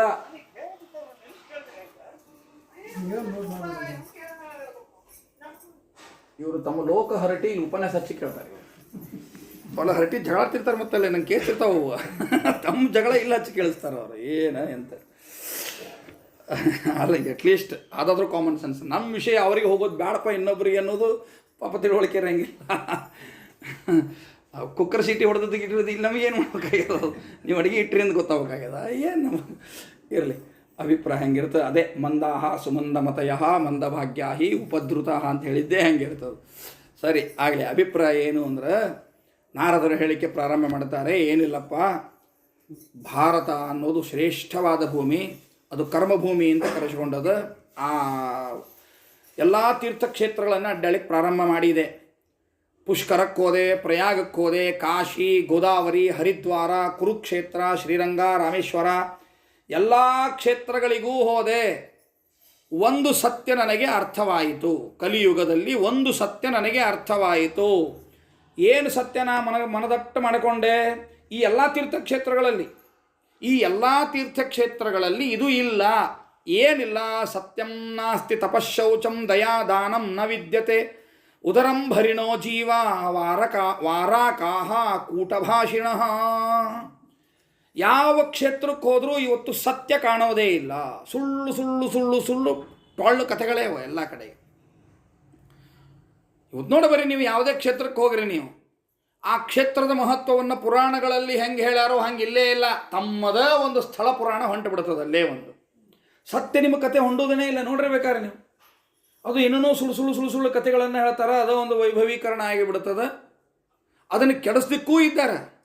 ಉದಾಹರಣೆಗೆ ಬದರಿ ಕ್ಷೇತ್ರಕ್ಕೆ ನೀವು ಅಲ್ಲಿ ಹೋದಾಗ ಮಾಣ ಅಂತ ಬರ್ತದೆ. ಅಲ್ಲಿ ವ್ಯಾಸ ಗುಹಾನೂ ಅದು, ಗಣಪತಿ ಗುಹಾನೂ ಅದು, ಅಂತರ ಅದು. ವ್ಯಾಸ ಗುಹಾಕ್ಕೂ ಗಣಪತಿ ಗುಹಾಕ್ಕೂ ಅಂತರ ಅದು. ವೇದವ್ಯಾಸ ದೇವರು ಹೇಳಿದರು, ಅಲ್ಲಿ ವ್ಯಾಸ ಗುಹೆ ಇಲ್ಲಿ ಕೂತು ಹೇಳಿದರು, ಗಣಪತಿ ಇಲ್ಲಿ ಕೂತು ಬರದ ಅಂತ ತಿರುಚಿಬಿಟ್ರು ಅದನ್ನು. ವೇದವ್ಯಾಸ ದೇವರು ಹೇಳಿದರು, ಗಣಪತಿ ಬರದ, ಇಷ್ಟೇ ಇರೋದು, ಅದು ಇಷ್ಟೇ ಹೇಳ್ಕೋತ ಬಂದದ್ದು. ಹೆಂಗೆ ತಿರುಚಿದ್ರು ಅದನ್ನು? ಗಣಪತಿ ಇಲ್ಲಿ ವಾಸ ಮಾಡ್ತಿದ್ದ, ವ್ಯಾಸರು ಅಲ್ಲಿ ವಾಸ ಮಾಡ್ತಿದ್ರು ಅಂದಾಗ ಏನು ಬಾಧೆ ಇರಲಿಲ್ಲ. ಅದನ್ನು ಕತೆ ಹೆಂಗೆ ತಿರುಚಿದ್ರು ಅಂದ್ರೆ, ವೇದವ್ಯಾಸ ದೇವರು ಅಲ್ಲಿ ಕೂತು ಹೇಳ್ತಿದ್ರು, ಗಣಪತಿ ಇಲ್ಲಿ ಕೂತು ಬರೀತಿದ್ದ ಅಂತ ಮಾಡಿದ್ರು ಅದನ್ನು. ಸರಿ, ಯಾವನೋ ಒಬ್ಬ ಬದಲಾವಣೆ ಮಾಡಿದ ಅದನ್ನು ಅಂತ ಅನ್ಕೋರಿ. ಅದು ಇತ್ತು ಅಂದ್ಕೂ ಅನ್ಕೋರಿಬೇಕಾರ, ಹಂಗೆ ಇತ್ತು ಅಂತಲೂ ಅನ್ಕೋರಿಬೇಕಾರ. ಬರದವ ಗಣಪತಿ ಹೇಳಿದವರು ವೇದವ್ಯಾಸ ದೇವರು, ಅವರ ಸಾಮರ್ಥ್ಯ ನಮ್ಮ ಸಾಮರ್ಥ್ಯ ಒಂದೇ ಅಲ್ಲ, ಹೌದಾ? ಆದರೆ ಅದನ್ನು ಹೆಂಗೆ ಈ ನಮ್ಮವ್ರು ಹೆಂಗೆ ತಿರುಚಿಬಿಟ್ರೆ ಗೊತ್ತೇನ್ರಿ? ಅವ್ರು ತಿರುಚಿದವ್ರು ಈಗಿಲ್ಲ, ಅದನ್ನು ಎಷ್ಟು ಅಸಹ್ಯ ಮಾಡಿ ಬರೆದ್ರೆ ಅವರು. ಆದರೆ ಈಗಿಲ್ಲ, ಪಾಪ ಹೋಗ್ಯಾರ. ಅವ್ರು ಹೆಂಗೆ ತಿರುಚಿಬಿಟ್ರೆ ಆ ಕಥೆಯನ್ನು, ಇದೇನು ತಿರುಚಿದ ಕಥೆಗೆ ಒಂದು ಇವ್ರೇನು ಟಾಂಗ್ ಕೊಟ್ಟರು ಅಂದ್ರೆ, ಅಲ್ಲ ಇದು ಆಶ್ಚರ್ಯ, ಇದು ಗಣಪತಿ ಗುಹೆ ಅಂತೆ, ಅದು ವ್ಯಾಸ ಗುಹೆ ಅಂತೆ. ಅಲ್ಲಿ ಕುಳಿತ ವ್ಯಾಸರು ಕೂಗಿ ಲೌಡ್ ಸ್ಪೀಕರ್ ಇಟ್ಕೊಂಡು ಹೇಳಿದ್ರ ಗಣಪತಿ ಇಲ್ಲಿ ಕೂತು ಬರೀಲಿಕ್ಕೆ ಅಂದ್ಬಿಟ್ರು. ಅಂದರೆ ನಿಮ್ಮ ಗಣಪತಿ ಗುಹಾದ ಬಗ್ಗೆನೂ ಶ್ರದ್ಧೆ ಹೋಗಿರಬೇಕು, ವ್ಯಾಸ ಗುಹಾದ ಬಗ್ಗೆನೂ ಶ್ರದ್ಧೆ ಹೋಗಿರಬೇಕು. ಸತ್ಯಂ ನಾಸ್ತಿ. ಉಡುಪಿ ಕ್ಷೇತ್ರಕ್ಕೆ ಬಂದ್ರಿ, ಎಷ್ಟು ಕಥೆಗಳನ್ನು ಕೇಳ್ತೀವಿ. ಕನಕದಾಸರ ಬಗ್ಗೆ ಕೇಳಬೇಕಾದ್ರೆ ಎಷ್ಟು ಟೊಳ್ಳು ಕಥೆಗಳನ್ನು ಕೇಳ್ತೀವಿ. ವ್ಯಾಸರಾಯರ ಕಥೆಯನ್ನು ಹೇಳಬೇಕಾದ್ರಂತೂ ಬಾಬಾ ನನ್ನ ಮನಸ್ಸಿಗೆ ಭಾಳ ನೋವು ತಂದ ಘಟನೆ ಅದು. ಬಾಳೆಹಣ್ಣು ಕೊಟ್ಟದ್ದು ಘಟನೆ. ಏಕಾದಶಿ ದಿವಸ ವ್ಯಾಸರಾಯರು ಬಾಳೆಹಣ್ಣು ಕೊಟ್ರಂತ, ಅದನ್ನು ಎಲ್ಲರೂ ಕೊಟ್ರಂತ, ಕನಕದಾಸಗೂ ಕೊಟ್ರಂತ. ಕನಕದಾಸ ಮರುದಿವ್ಸ ತಂದು ಕೊಟ್ಟಂತದ, ನಾನು ತಿನ್ಲಿಕ್ಕೆ ಆಗಲಿಲ್ಲ ರೀ ಅನ್ನಂತ. ಉಳಿದವರೆಲ್ಲ ಅಲ್ಲೇ ಇಲ್ಲೇ ಕೆಟ್ಟ ಪ್ರದೇಶಗಳು, ಚಲೋ ಪ್ರದೇಶಗಳು ಅಂತೂ ತಮಗೆ ಅನಿಸಿದ ರಹಸ್ಯ ಪ್ರದೇಶಗಳಲ್ಲಿ ತಿಂದು ಬಂದುಬಿಟ್ರಂತೆ ಎಲ್ಲರೂ. ಇವು ಪಾಪ ಕನಕ ಮಾತ್ರ ತಂದು ಕೊಟ್ಟಂತ ಇಲ್ಲ ನನಗೆ ದೇವರೆಲ್ಲ ಕಡೆ ಕಂಡ ಆದ್ದರಿಂದಾಗಿ ನನಗೆ ತಿನ್ಲಿಕ್ಕೆ ಆಗಲಿಲ್ಲ ಅಂತ. ನೋಡ್ರಿಪ್ಪ ನಿಮಗೆ ಅವಂಗ ವ್ಯತ್ಯಾಸ ಇದು ಅಂತ ವ್ಯಾಸರಾಯರು ಅಂದ್ರಂತ. ನಾನು ಹಣೆ ಬಾರ ಇಂಥ ಟೊಳಕತಿ ಯಾಕೆ ಹುಟ್ಟಿಸ್ತಾರೋ ಏನೋ, ಮನಸ್ಸಿಗೆ ಬೇಜಾರಾಗ್ತಾವ. ಸತ್ಯಂ ನಾಸ್ತಿ. ವ್ಯಾಸರಾಯರು ದೊಡ್ಡವರು, ಕನಕದಾಸ ದೊಡ್ಡವರು, ನಾವು ಅಂತೀವಿನ ದೊಡ್ಡವರಲ್ಲ. ವ್ಯಾಸರಾಯರಿಗೆ ಕಳಂಕ ಈ ಕಥೆಯಿಂದ. ವ್ಯಾಸರಾಯರು ದೊಡ್ಡವರಾಗಂಗಿಲ್ಲ ಈ ಕಥೆಯಿಂದ.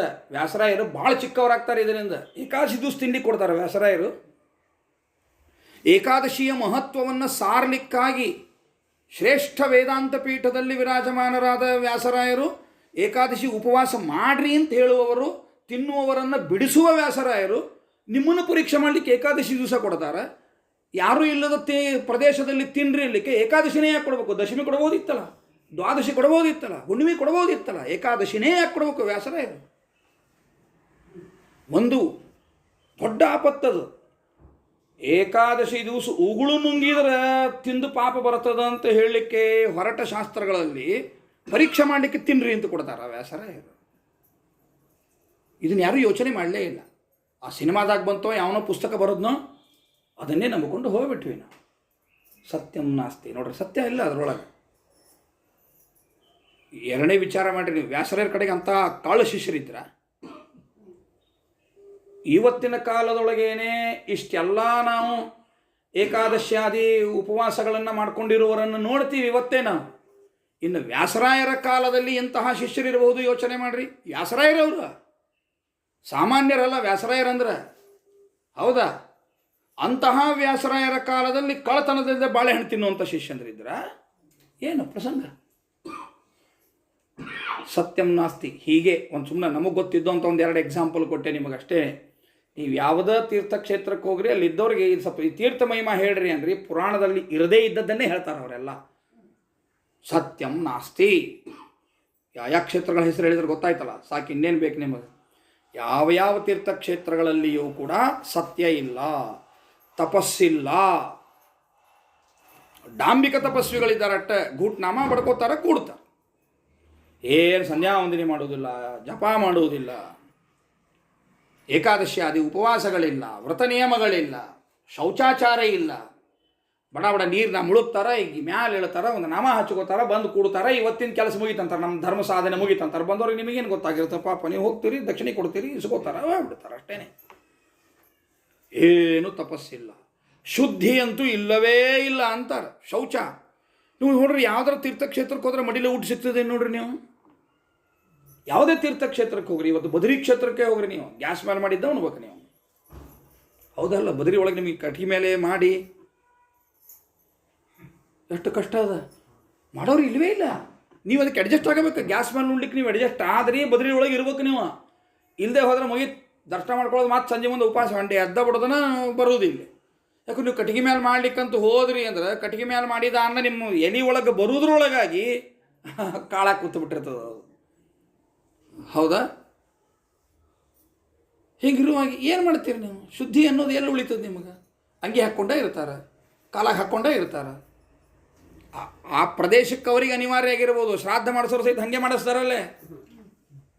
ನಮ್ಮ ತಂದಿನ ಕರ್ಕೊಂಡು ಹೋದಾಗ ನಾ ಈ ಕಡೆಗೆ ಬೇರೆ ಅನ್ನ ಮಾಡಿಸಿ ಅವ್ರಿಗೆ ಹೇಳಿದ್ರೆ, ನಾ ಬೇರೆ ಅನ್ನ ನೀವು ಮಾಡಿಸೋದು ನಿಮ್ಮ ಕ್ರಿಯಾದ ನೀವು ಮಾಡಿಸಿ, ನಿಮ್ಮ ದಕ್ಷಿಣ ಏನಿದೆ ನೀವು ಇಸ್ಕೋರಿ, ಅವಶ್ಯ, ಅದಕ್ಕೇನು ನಮ್ಮದು ಅಬ್ಜೆಕ್ಷನ್ ಇಲ್ಲ. ಬಟ್ ಅನ್ನ ಮಾತ್ರ ನಾವ ಮಾಡ್ತೀವಿ, ಬೇರೆದವರು ಮಾಡೋದಿಲ್ಲ ಅಂತೇಳಿ ನಾನೇ ಅನ್ನ ಮಾಡಿ ನಮ್ಮ ತಂದಿಗೆ ಕೊಟ್ಟು, ನಮ್ಮ ತಂದೆ ಕಡೆ ಪೂರ್ತಿ ಅದು ನಾನು ಎಡಬಲ ನಿಂತು ಅದನ್ನು ಸೇವಾ ಮಾಡಿಸಿ ಅವ್ರು ಕರ್ಕೊಂಡೋಗಿ ಮಡಿಲಿ ನಮಗೆ ಅನುಸಂಧಾನ ಆಗೋ ಒಂದು ಮಡಿಲಿ ಇಡಿಸಿ ಬಂದ್ವಿ. ಹಂಗೆ ಎಲ್ಲರಿಗೂ ಹೆಂಗೆ ಸಾಧ್ಯದ ಯೋಚನೆ ಮಾಡಿರಿ ನೋಡೋಣ. ಕಷ್ಟ ಅದ. ಶುದ್ಧಿ ಅನ್ನೋದು ಇಲ್ಲವೇ ಇಲ್ಲ. ನಮ್ಮ ದಕ್ಷಿಣ ಭಾರತದ ಶುದ್ಧಿ ನೀವು ಉತ್ತರ ಭಾರತದ ಕಡೆಗೆ ಹೋದ್ರಿ ಅಂದರೆ ಇಲ್ಲವೇ ಇಲ್ಲ. ಎಷ್ಟು ಬೇಜಾರು ಅನ್ನಿಸ್ತದಲ್ಲ. ನಾರದರಿಗೆ ನಮಗ ಇಷ್ಟು ಬೇಜಾರು ಅನ್ನಿಸ್ತದೆ, ನಾರದರಿಗೆ ಎಷ್ಟು ಬೇಜಾರು ಅನ್ನಿಸಿರಬೇಡ ಇದನ್ನು ನೋಡಿ. ಅವರಿಗೆ ಅಂತಾರೆ ತಪಸ್ಸಿಲ್ಲ, ಶೌಚ ಇಲ್ಲ, ದಯಾ ಅಂತೂ ಇಲ್ಲವೇ ಇಲ್ಲ. ಯಾರ ಬಗ್ಗೆನೂ ದಯಾ ಅನ್ನೋದಿರೋದಿಲ್ಲ. ಹೊತ್ಕೊಂಡು ಹೋಗ್ತಾರಲ್ಲ, ಹಿಂಗೆ ಹೊತ್ಕೊಂಡು ಹೋಗ್ಬೇಕಾದ್ರೆ 400, 500, 1000, 2000 ತಲೆ ತಿಳಿದಟ್ಟು ರೇಟ್ ಹೇಳ್ತಾರೆ. ನೀವು ಪ್ರತಿಯೊಂದು ಹಂಗೆ, ನೀವು ಟಾಂಗಾದಾಗಾರ ಹೋಗ್ರಿ, ರಿಕ್ಷಾದಾಗಾರ ಹೋಗ್ರಿ, ತೆಂಗಿನಕಾಯಿ ತೊಗೋತೀನಿ ಅಲ್ಲರ ಹೋಗ್ರಿ, ದೇವಸ್ಥಾನಕ್ಕರ ಹೋಗ್ರಿ. ಪಾಪ ವಯಸ್ಸಾದವರು ಬಂದಾರ, ಅವ್ರಿಗೆ ಒಂದು ದರ್ಶನಕ್ಕೆ ಲಘು ಬಿಟ್ಬಿಡೋಣ, ಅದು ಇರಂಗಿಲ್ಲ. ದಯಾ ಅನ್ನೋದು ಇರಂಗಿಲ್ಲ. ಕ್ರೂರಿಗಳಾಗಿ ವರ್ತನೆ ಮಾಡ್ತಿರ್ತಾರೆ. ದಾನ ಅಂತೂ ಇಲ್ಲವೇ ಇಲ್ಲ ಅಲ್ಲಿ. ಯಾಕೆ ತೀರ್ಥಕ್ಷೇತ್ರಗಳಲ್ಲಿ ದಾನ ಅನ್ನೋದಿಲ್ಲ ಅಂದ್ರೆ ಕಿತ್ಕೊಂಡ ಬಿಡ್ತಾರಲ್ಲ ಅಲ್ಲಿ, ಹೌದಲ್ಲ? ಇಷ್ಟಿಡಿಲ್ಲ ಅಂತ ನಿಮ್ಮ ಕೈಯಾಗ ನೋಟ್ ಬಂತಂದ್ರೆ ಕಸ್ಕೊಂಡು ಹೋಗ್ತಾರ ಅಲ್ಲ. ಕಿತ್ಕೊಂಡು ಹೋದಾಗ ನೀವೇನು ದಾನ ಕೊಡ್ತೀರಿ?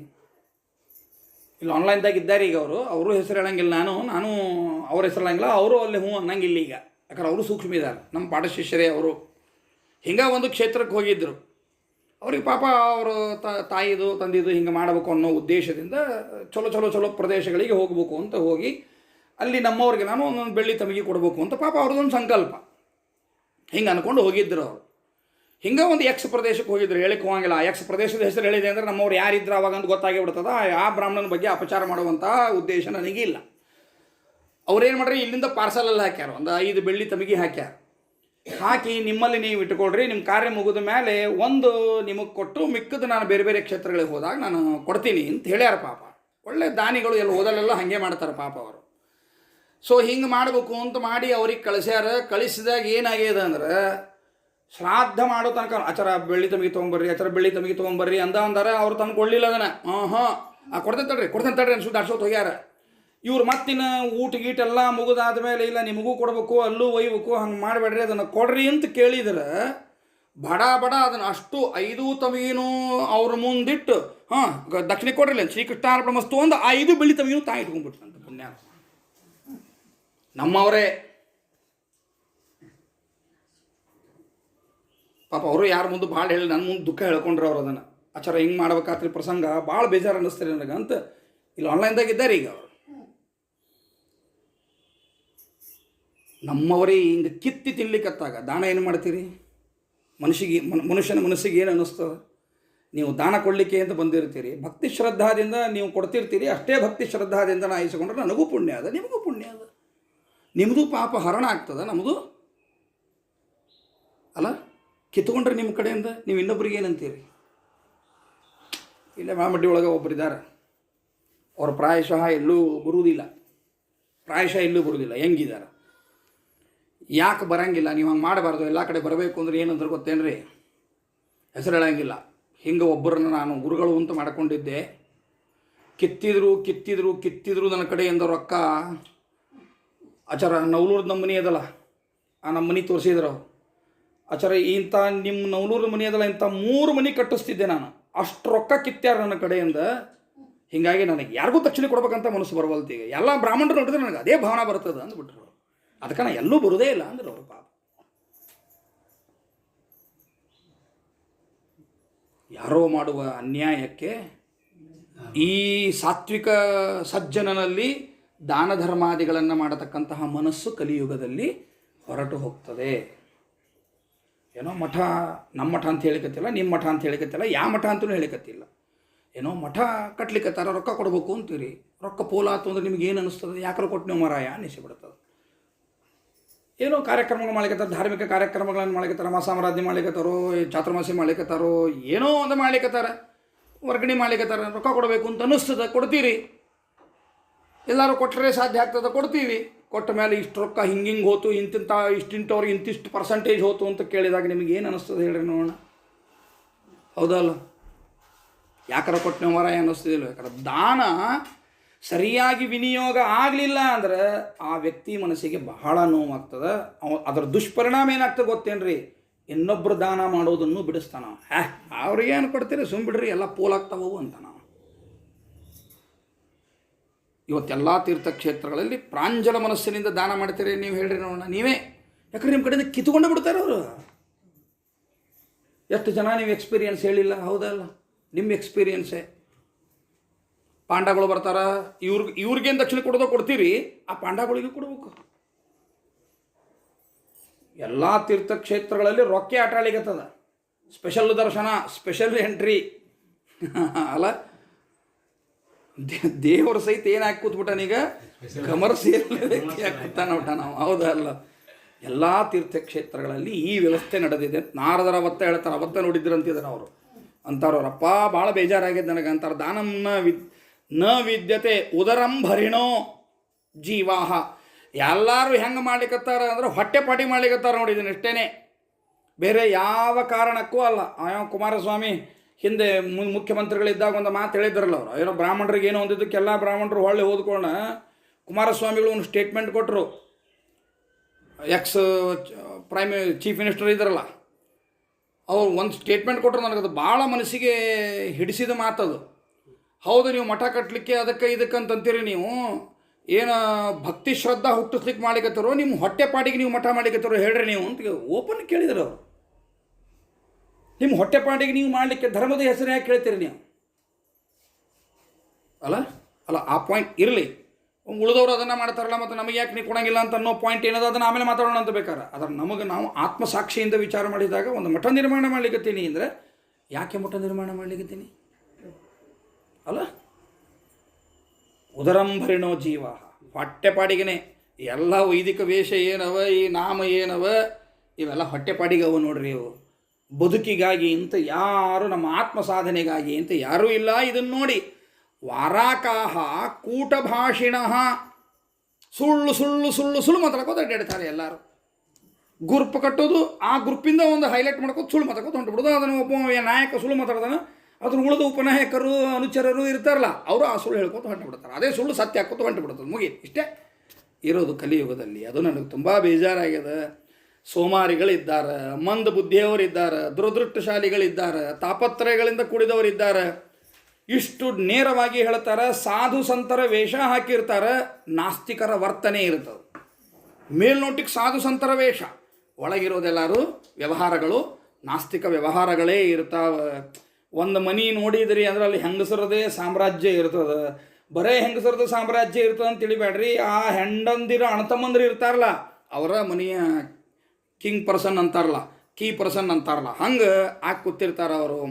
ಈ ಎಲ್ಲರೂ ಸಹಿತ ತಂದೆ ತಾಯಿಗಳು ಎಷ್ಟು ಕೆಟ್ಟಾಗ್ತಾರೆ ಕಲಿಯುಗದೊಳಗೆ ಅಂದ್ರೆ, ತಮ್ಮ ಮಗಳನ್ನು ರೊಕ್ಕಕ್ಕೆ ಮಾರಲಿಕ್ಕೂ ಹೇಸುವುದಿಲ್ಲ ಅಂತಾರೆ. ಮನೆ ನ್ಯೂಸ್ ಪೇಪರ್ನಾಗ ನೋಡಿದ್ವಿ, ಇದನ್ನು ಸುಳ್ಳೇನಲ್ಲ. ಅದು ಹಂಗೆ ಸುಮ್ಮನೆ ಬರ್ಲಿಕ್ಕತ್ತದ ಇಲ್ಲಿ ಅಂತ ತಿಳಿಬೇಡ್ರಿ. ಎಷ್ಟು ದೊಡ್ಡ ಶ್ರೀಮಂತಿದ್ದಾನ ಅಂಥವ್ ನೋಡಿ ಕನ್ಯಾ ಕೊಡೋದು ಅನ್ನೋದು ಒಂದು ಪಂಗಡ ಅದ. ನಾವು ಹಂಗೆ ಮಾಡ್ತೀವಲ್ಲ, ಪ್ಯಾಕೇಜ್ ನೋಡೇ ಕನ್ಯಾ ಕೊಡ್ತೀವಲ್ಲ, ವಿಕ್ರಯ ಇದ್ದಂಗೆ ಅಲ್ಲ ಅದು. ನಮ್ಮ ಮಗಳದ್ದು ಇಷ್ಟು ಪ್ಯಾಕೇಜ್ ಅದ ಅಂದ್ರೆ ನಮ್ಮ ಮಳೆಯಾಗೂ ಅಷ್ಟು ಪ್ಯಾಕೇಜ್ ಇರಬೇಕು ಅಂತ ನೋಡಿ ಕೊಡ್ತೀವಿ ಅಂದ್ರೆ ಅದೊಂದು ವಿಕ್ರಯನೇ ಆತಲ್ಲ, ಕನ್ಯಾ ದಾನ ಆಗಲೇ ಇಲ್ಲ ಅಲ್ಲೇ. ಹೌದಾ? ಇನ್ನು ಕೆಲವು ಕಡೆಗಂತೂ ತಮ್ಮ ಮಗಳನ್ನೇ ಮಾರಿ ಬಿಡ್ತಾರಂತೆ. ಅದೇ ಮೊನ್ನೆ ಪತ್ರಿಕೆ ಬಂದು, ಒಂದು ವಾರದ ತಳಗೆ ಪತ್ರಿಕೆ ಒಳಗೆ ಬಂತು. ಸ್ವತಃ ಅಪ್ಪನೇ ಸಾಲ ತೀರಿಸ್ಲಿಕ್ಕೆ ಆಗಲಿಲ್ಲ ಅನ್ನೋ ಕಾರಣಕ್ಕಾಗಿ ತನ್ನ ಹೆಂಡತಿಯನ್ನು, ತನ್ನ ಮಗಳನ್ನು ಮಾರಿಬಿಟ್ಟ. ಇಲ್ಲೇ ಕರ್ನಾಟಕದೊಳಗೆ ಆ ಧನಿಕನಿಗೆ ಮಾರಿಬಿಟ್ಟ. ಮೊನ್ನೆ ಮತ್ತೊಂದು ಮೆಸೇಜ್ ಬಂದಿತ್ತು. ಪಾಪ ಯಾರೋ ಒಬ್ಬ ಆಕಿ ಕಲಾವಿದೆ, ಆ ಕಲಾವಿದೆ ಹೇಳಿಕತ್ತಿದ್ಲು, ನಿನ್ನ ಗಂಡ ಇಟ್ಟು ರೊಕ್ಕ ಕೊಟ್ಟಿಲ್ಲ, ಮತ್ತು ನಾನು ನಿನ್ನ ಮನೆ ಬರ್ತೇನೆ ನೋಡು ಅಂತ. ಅವ್ರ ಮನೆ ಬರೋವಂಗೆ ಹೇಳಿದ್ದಂತ. ಏನು ದುಷ್ಟ ವ್ಯವಹಾರಗಳು ಇದೆಲ್ಲ ನಡೀತಾ ಇದೆ ಅಂದರೆ ಪುರಾಣದಲ್ಲಿ ಬರೆದದ್ದು ಯಾವುದೂ ಸುಳ್ಳಲ್ಲ ಅನ್ಲಿಕ್ಕೆ ಈ ಉದಾಹರಣೆಗಳನ್ನು ಕೊಟ್ಟು ಹೇಳಿಕತ್ತೇನೆ. ಲೌಕಿಕ ಉದಾಹರಣೆಗಳನ್ನು ಕೊಟ್ಟಾಗ ಮನಸ್ಸಿಗೆ ಹತ್ತದ ಅನ್ನೋ ಕಾರಣದಿಂದ ಅವುಗಳನ್ನು ಹೇಳಿಕತ್ತೇನೆ. ಕನ್ಯೆಗಳನ್ನು ವಿಕ್ರಯ ಮಾಡ್ತಾರೆ. ಗಂಡ ಹೆಂಡತಿ ಅಂದರೆ ಪ್ರೀತಿಯಿಂದ ಜೀವನ ಮಾಡುವುದಿಲ್ಲ ಕಲಿಯುಗದೊಳಗೆ. ಯಾವಾಗಲೂ ಕಲಹವನ್ನೇ ಮಾಡ್ತಾ ಇರ್ತಾರಪ್ಪ. ಯಾವುದೇ ಪವಿತ್ರ ಆಶ್ರಮಗಳಿರಲಿ, ಯಾವುದೇ ನದಿಗಳಿರಲಿ, ಯಾವುದೇ ದೇವಾಲಯಗಳಿರಲಿ, ಆ ಎಲ್ಲ ದೇವಾಲಯಗಳು, ಎಲ್ಲ ಆಶ್ರಮಗಳು, ಎಲ್ಲ ನದಿಗಳು ದುಷ್ಟರಿಂದ ಹಾಳಾಗಿ ಹೋಗಿವೆ. ಸಜ್ಜನರು ಯಾರೂ ಅಲ್ಲಿಲ್ಲ. ಇದಿಷ್ಟೇ ಅನ್ಬೇಡ್ರಿ, ಶ್ರೀಮದಾಚಾರ್ಯರು ತಾತ್ಪರ್ಯ ನಿರ್ಣಯದಲ್ಲೂ ಹೇಳ್ತಾರೆ, ಪ್ರಾಯಶಃ ದುಷ್ಟರು, ಕಲಿ ಮೊದಲಾದ ಅಸುರರು ದೇವಾಲಯಗಳಲ್ಲೇ ಹೆಚ್ಚಿರ್ತಾರೆ. ಅದಕ್ಕಾಗಿಯೇ ಭೀಮಸೇನ ದೇವರು ಅವರನ್ನೆಲ್ಲ ಸಂಹಾರ ಮಾಡಲಿಕ್ಕೆ ಹೆಂಗೆ ಉಪಯೋಗವನ್ನು, ಹೆಂಗೆ ತಂತ್ರವನ್ನು ಮಾಡಿದರು ಅಂತ ಆಚಾರ್ಯರು ಹೇಳ್ತಾರೆ ಈ ಮಾತನ್ನು. ಅಂದರೆ ಈ ವಿಚಾರ ಆಚಾರ್ಯರಿಗೆ ಸಮ್ಮತವಾದ ವಿಚಾರ ಇದು ಅನ್ನೋದನ್ನು ನಾವು ಮನದಟ್ಟು ಮಾಡ್ಕೋ. ಸುಳ್ಳ ಏನೋ ಹೇಳ್ಕೊತಾರೆ ಅಂತ ತಿಳ್ಕೊಳ್ಳೋದು ಬೇಡ.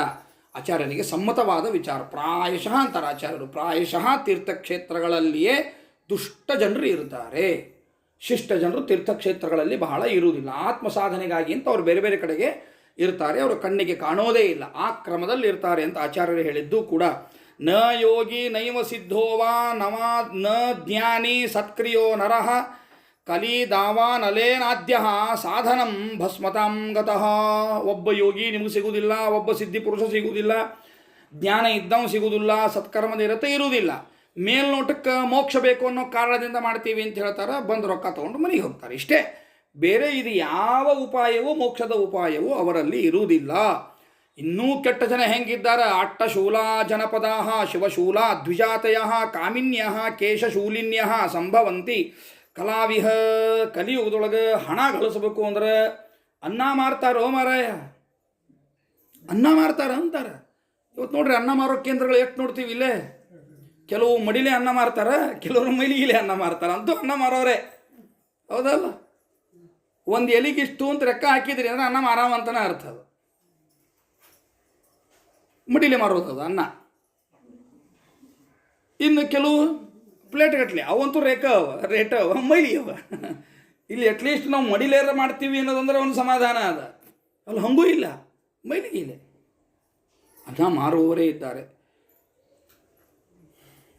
ಆಶ್ಚರ್ಯ ಅನ್ನಿಸ್ತದೆ. ಬೇಕಾದ್ರೆ ನೋಡ್ರಿ ನೀವು, ಎಷ್ಟು ಈ ಅನ್ನ ವಿಕ್ರಯ ಕೇಂದ್ರಗಳವ, ಎಲ್ಲ ರಶ್ ಇರ್ತಾವೆ. ನೀವು ಸಂಜೆ ಮುಂದೆ ನೋಡ್ರಿ, ನೀವು ಒಂದು 4ರಿಂದ ಹಿಡ್ಕೊಂಡು ರಾತ್ರಿ 8-9 ತನಕ ಹೋಗ್ರಿ, ನೀವು ರೋಡ್ ಬ್ಲಾಕ್ ಆಗಿರ್ತದೆ.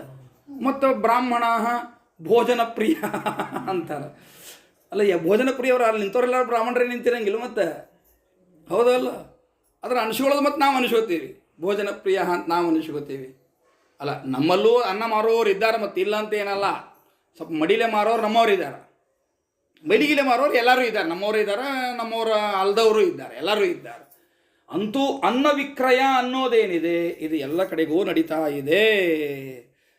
ಬ್ರಾಹ್ಮಣರು ಅಂದರೆ ಏನು ಅನ್ಕೊಂಡು, ಕೇವಲ ಯೋಗ್ಯರಿಗೆ ಮಾತ್ರ ವೇದಗಳನ್ನು ಹೇಳ್ತಿದ್ರೆ ಇಲ್ಲೋ, ಹಂಗೆ ಹೇಳಲಿಕ್ಕತ್ತಿಲ್ಲ. ಸಿಕ್ಕವ್ರಿಗೆ ವೇದಗಳನ್ನು ಹೇಳ್ತಾ ಇದ್ದಾರೆ. ಹೆಣ್ಮಕ್ಕಳೆಲ್ಲ ತಮ್ಮ ಶೀಲವನ್ನು ಮಾರಾಟ ಮಾಡ್ಕೊಂಡು ಬಿಡ್ತಾರೆ. ಈ ರೀತಿಯಾಗಿ ಇರುವಾಗ ನೋಡಿ ಬೇಜಾರಾಗಿ ಮತ್ತೆ ನಾನು ಹೊರಟೆ, ಯಮುನಾ ತೀರಕ್ಕೆ ಬಂದೆ. ಯಮುನಾ ತೀರಕ್ಕೆ ಬಂದಾಗ ಶ್ರೀಕೃಷ್ಣ ಪರಮಾತ್ಮ ಆಟವಾಡಿರ್ತಕ್ಕಂತಹ ಸ್ಥಳ ಅಂಥೇಳಿ ನನಗೆ ಭಾಳ ಸಂತೋಷ ಅನ್ನಿಸ್ತು. ಅಲ್ಲಿ ನಿಂತೆ ಒಂದು ಆಶ್ಚರ್ಯಕರವಾದ ಘಟನೆಯನ್ನು ನೋಡಿದೆ. ಅಲ್ಲಿ ಒಬ್ಬ ತಾಯಿ ಇದ್ಲು, 2 ಮಕ್ಕಳಿದ್ದರು, 100 ಜನ ಹೆಣ್ಣುಮಕ್ಕಳು ಅಲ್ಲೇ ಅಳುವ ತಾಯಿಯನ್ನು ಸಮಾಧಾನ ಮಾಡಲಿಕ್ಕತ್ತಿದ್ರು. ಇನ್ನೊಂದು ಆಶ್ಚರ್ಯ ಏನಿತ್ತು ಅಂದ್ರೆ, ತಾಯಿ ಹೆಂಗಿದ್ಲಂತಕಿ, ಆಕಿ 2 ಮಕ್ಕಳು ಮುಪ್ಪಾಗಿದ್ವಂತ. ಮಕ್ಕಳು ಮುಪ್ಪಾಗ್ಯಾವ, ತಾಯಿ ಭರ್ತಿ ತಾರುಣ್ಯದೊಳಗಿದ್ದಾಳಂತ. ಇನ್ನು 100 ಜನರು ಏನಿದ್ದಾರಲ್ಲ ಅವರೆಲ್ಲ ಆಕಿ ಮೈ ಮುಟ್ಟಿ ಸಮಾಧಾನವನ್ನು ಮಾಡಿ ಆಕಿ ಅಳ್ಳಿಕತ್ತಾಳ, ಆಕೆಗೆ ಸಮಾಧಾನವನ್ನು ಮಾಡ್ಲಿಕ್ಕತ್ತಾರಂತ. ಇದು ಆಶ್ಚರ್ಯ ಅನ್ನಿಸ್ತು ಇವರಿಗೆ.